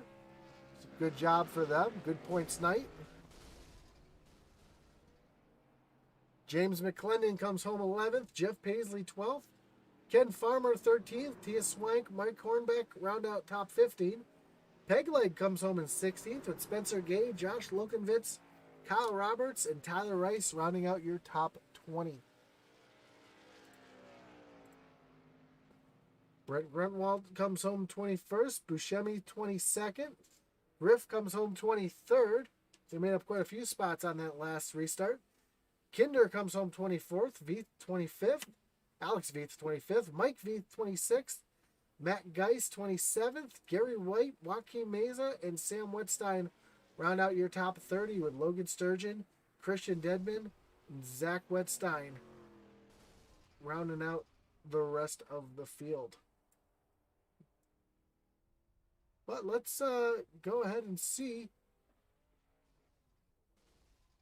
if my top 3 are in the waiting room yet, which they are. We're going to start with the 3rd place finisher of Patrick Drabick. Patrick, you got Josh in the booth. You got me? I sure do, Josh. How you doing this evening? Man, I'm doing great. And, man, you just, you Goat Locker boys kind of figured it out there at the end. Come home 1st and 3rd. You got to be happy about that.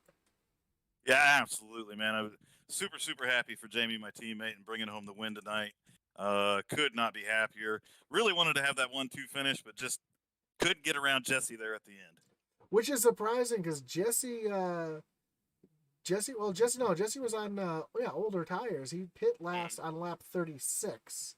So the fact that he was out there for that long, I was actually surprised that you guys were having so much trouble getting around him. Was it just he was able to keep those tires fresh for that long, or was just a little bit of blocking and good running on his part? Well, I mean, Jesse's a hell of a driver. Take nothing away from him whatsoever. And I think really what kind of made things difficult at the end of the race is just all the yellow flags, and they were short runs. So not a lot of wear on those tires. So even though, the stats says he had older tires, I mean, they were about equal at that point in time. Gotcha, man. Well, a great job tonight coming home in 3rd place. Strategy kind of played the part here, but anybody you want to thank? Any sponsors you got to shout out?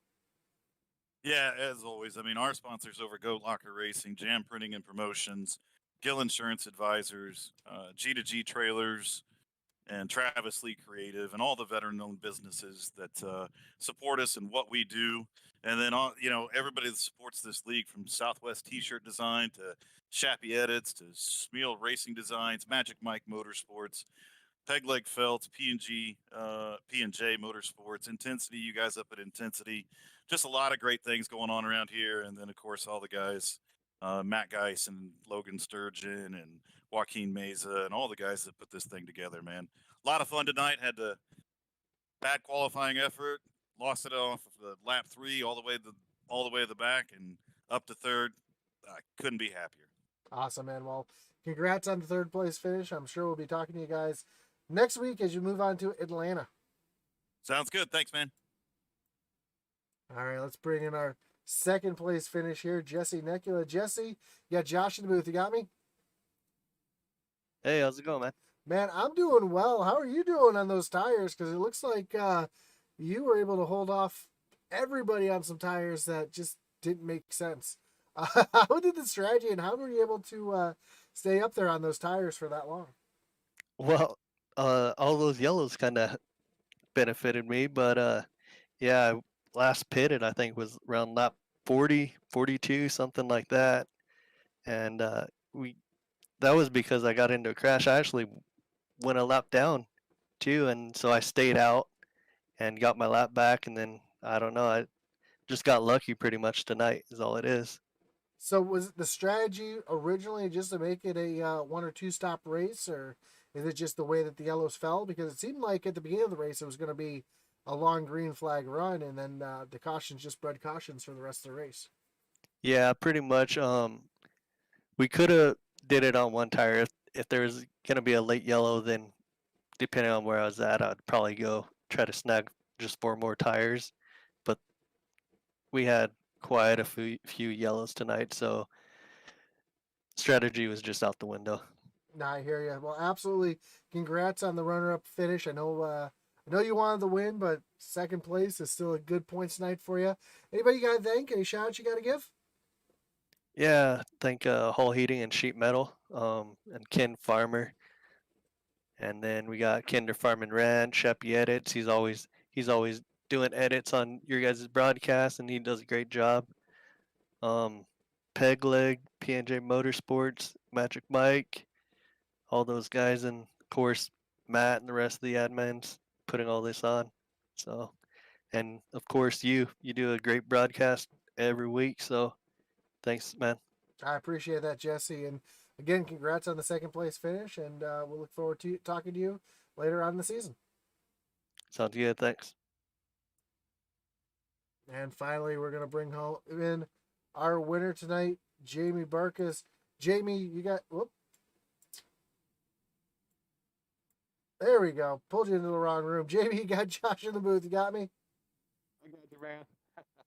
Man, great job tonight. Coming home with the win. I know your Goat Locker teammate said he couldn't be happier seeing you come home with the win tonight. Strategy kind of was the way to work. I saw you take that late pit stop when everybody else kind of stayed out, and it worked in your favor. You were able to get back out there, even with the short green flag runs. With Jesse being on tires that were almost 100 laps old, it was kind of a battle for you, but you were able to make it work. What was the strategy coming into the race? Was that kind of what it was, making it work the way it did? Well, I didn't plan on that. I'll be honest. We had that long green flag run to start the race, 30-something laps, I think it was. I knew we had to go like 24 laps for a set of tires to get to the end with the sets we had. And I saw Seth Griffith, sorry. I thought he was going to be a sitting duck when we restarted that race, because he was in front of me, and I think maybe Tyler Rice with those old tires. But Seth got a great restart, and I was like, man, tires aren't as big a deal as I thought they were. So when we got that caution there, I don't know, I can't remember what lap it was. It was probably around lap 70. I was like, all right, I'm just going to come in now, and this is going to be the last time I stop. Got enough fuel, going to use these set of tires, and as long as I can get up front here and control the restarts at some point, I'm not pitting again. Yeah, it seemed like restarts were real pivotal, especially on the guys who had a little bit older tires. We saw Tyler Rice have some tire spin earlier, but was the track just a little bit slicker on the older tires, especially with the restarts there at the end? It was if you were stuck to the outside. If you could use the banking down on the lower part of turn 4, you could just hammer down and go. So that's, like I said, I saw Seth Griffith pull that off with those old tires, and if you notice, once I got control of the restarts there, I made sure I stayed down as low as I could. So as soon as that truck cleared, I basically was giving Pat a heads up and then taking off. Awesome, man. Well, again, congratulations on the win. Any shout outs you got to give? Anybody you want to thank? Oh yeah, man. First, you guys up there in the booth in Tennessee Broadcasting, appreciate the job you guys do for us. Hall Heating and Sheet Metal, and Ken Farmer that sponsored this series. Thin Blue Line USA, Kinder Farm and Ranch, all the guys that help out with the original Rebels Racing League, and of course, got to thank our sponsors, Gill Insurance Advisors that's on my truck, Jam Printing Promotions, Tracks for Vets, G2G Trailers, and Travis Lee Creative. They make Goat Locker Racing go, and we appreciate it, man. Great night for Goat Locker Racing. 2 of us in the top 3. Can't beat that. Yeah, awesome, man. Well, again, congratulations on the win. I'm sure it's the first of many this season, and I'm sure we'll be talking to you again soon. We move on to Atlanta next week. How you liking your looks there? I love Atlanta. Let's bring it on. Awesome, man. Well, congrats again on the win. I'm sure we'll talk to you again soon. All right, thanks, man. and I will be right back with you guys in one moment.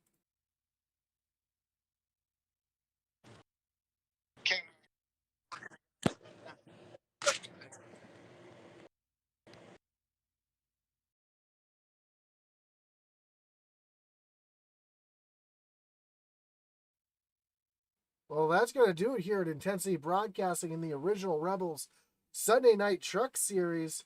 Again, congratulations to Jamie Barkus with a great win. And again, thank you to all our sponsors that sponsor this league. Everyone from Hull Heating and, Hull Sheet Metal and Air Conditioning, Southwest T-Shirts Design, Thin Blue Line USA, Kinder Farm and Ranch, Shappy Edit, Smeal Racing Designs, Magic Mike Motorsports. You know, they put on a great league, and we appreciate everything that they do for us and we do for them. It's a great partnership, and I'm so happy to be here on Sunday nights calling this race. Again, congratulations to Jamie Barkus. Don't forget to like, follow, subscribe. Find us on Twitter if you haven't. It's Intensity Broad 1 on Twitter. And yeah, let us know anything you want to see, or anything we can do better, or anything you like, what you don't like. We want to know. So again, my name is Josh Hall. I'm part of Intensity Broadcasting. You've been watching here on Intensity Broadcasting. And as our boy Atlee Atman Weiss would say,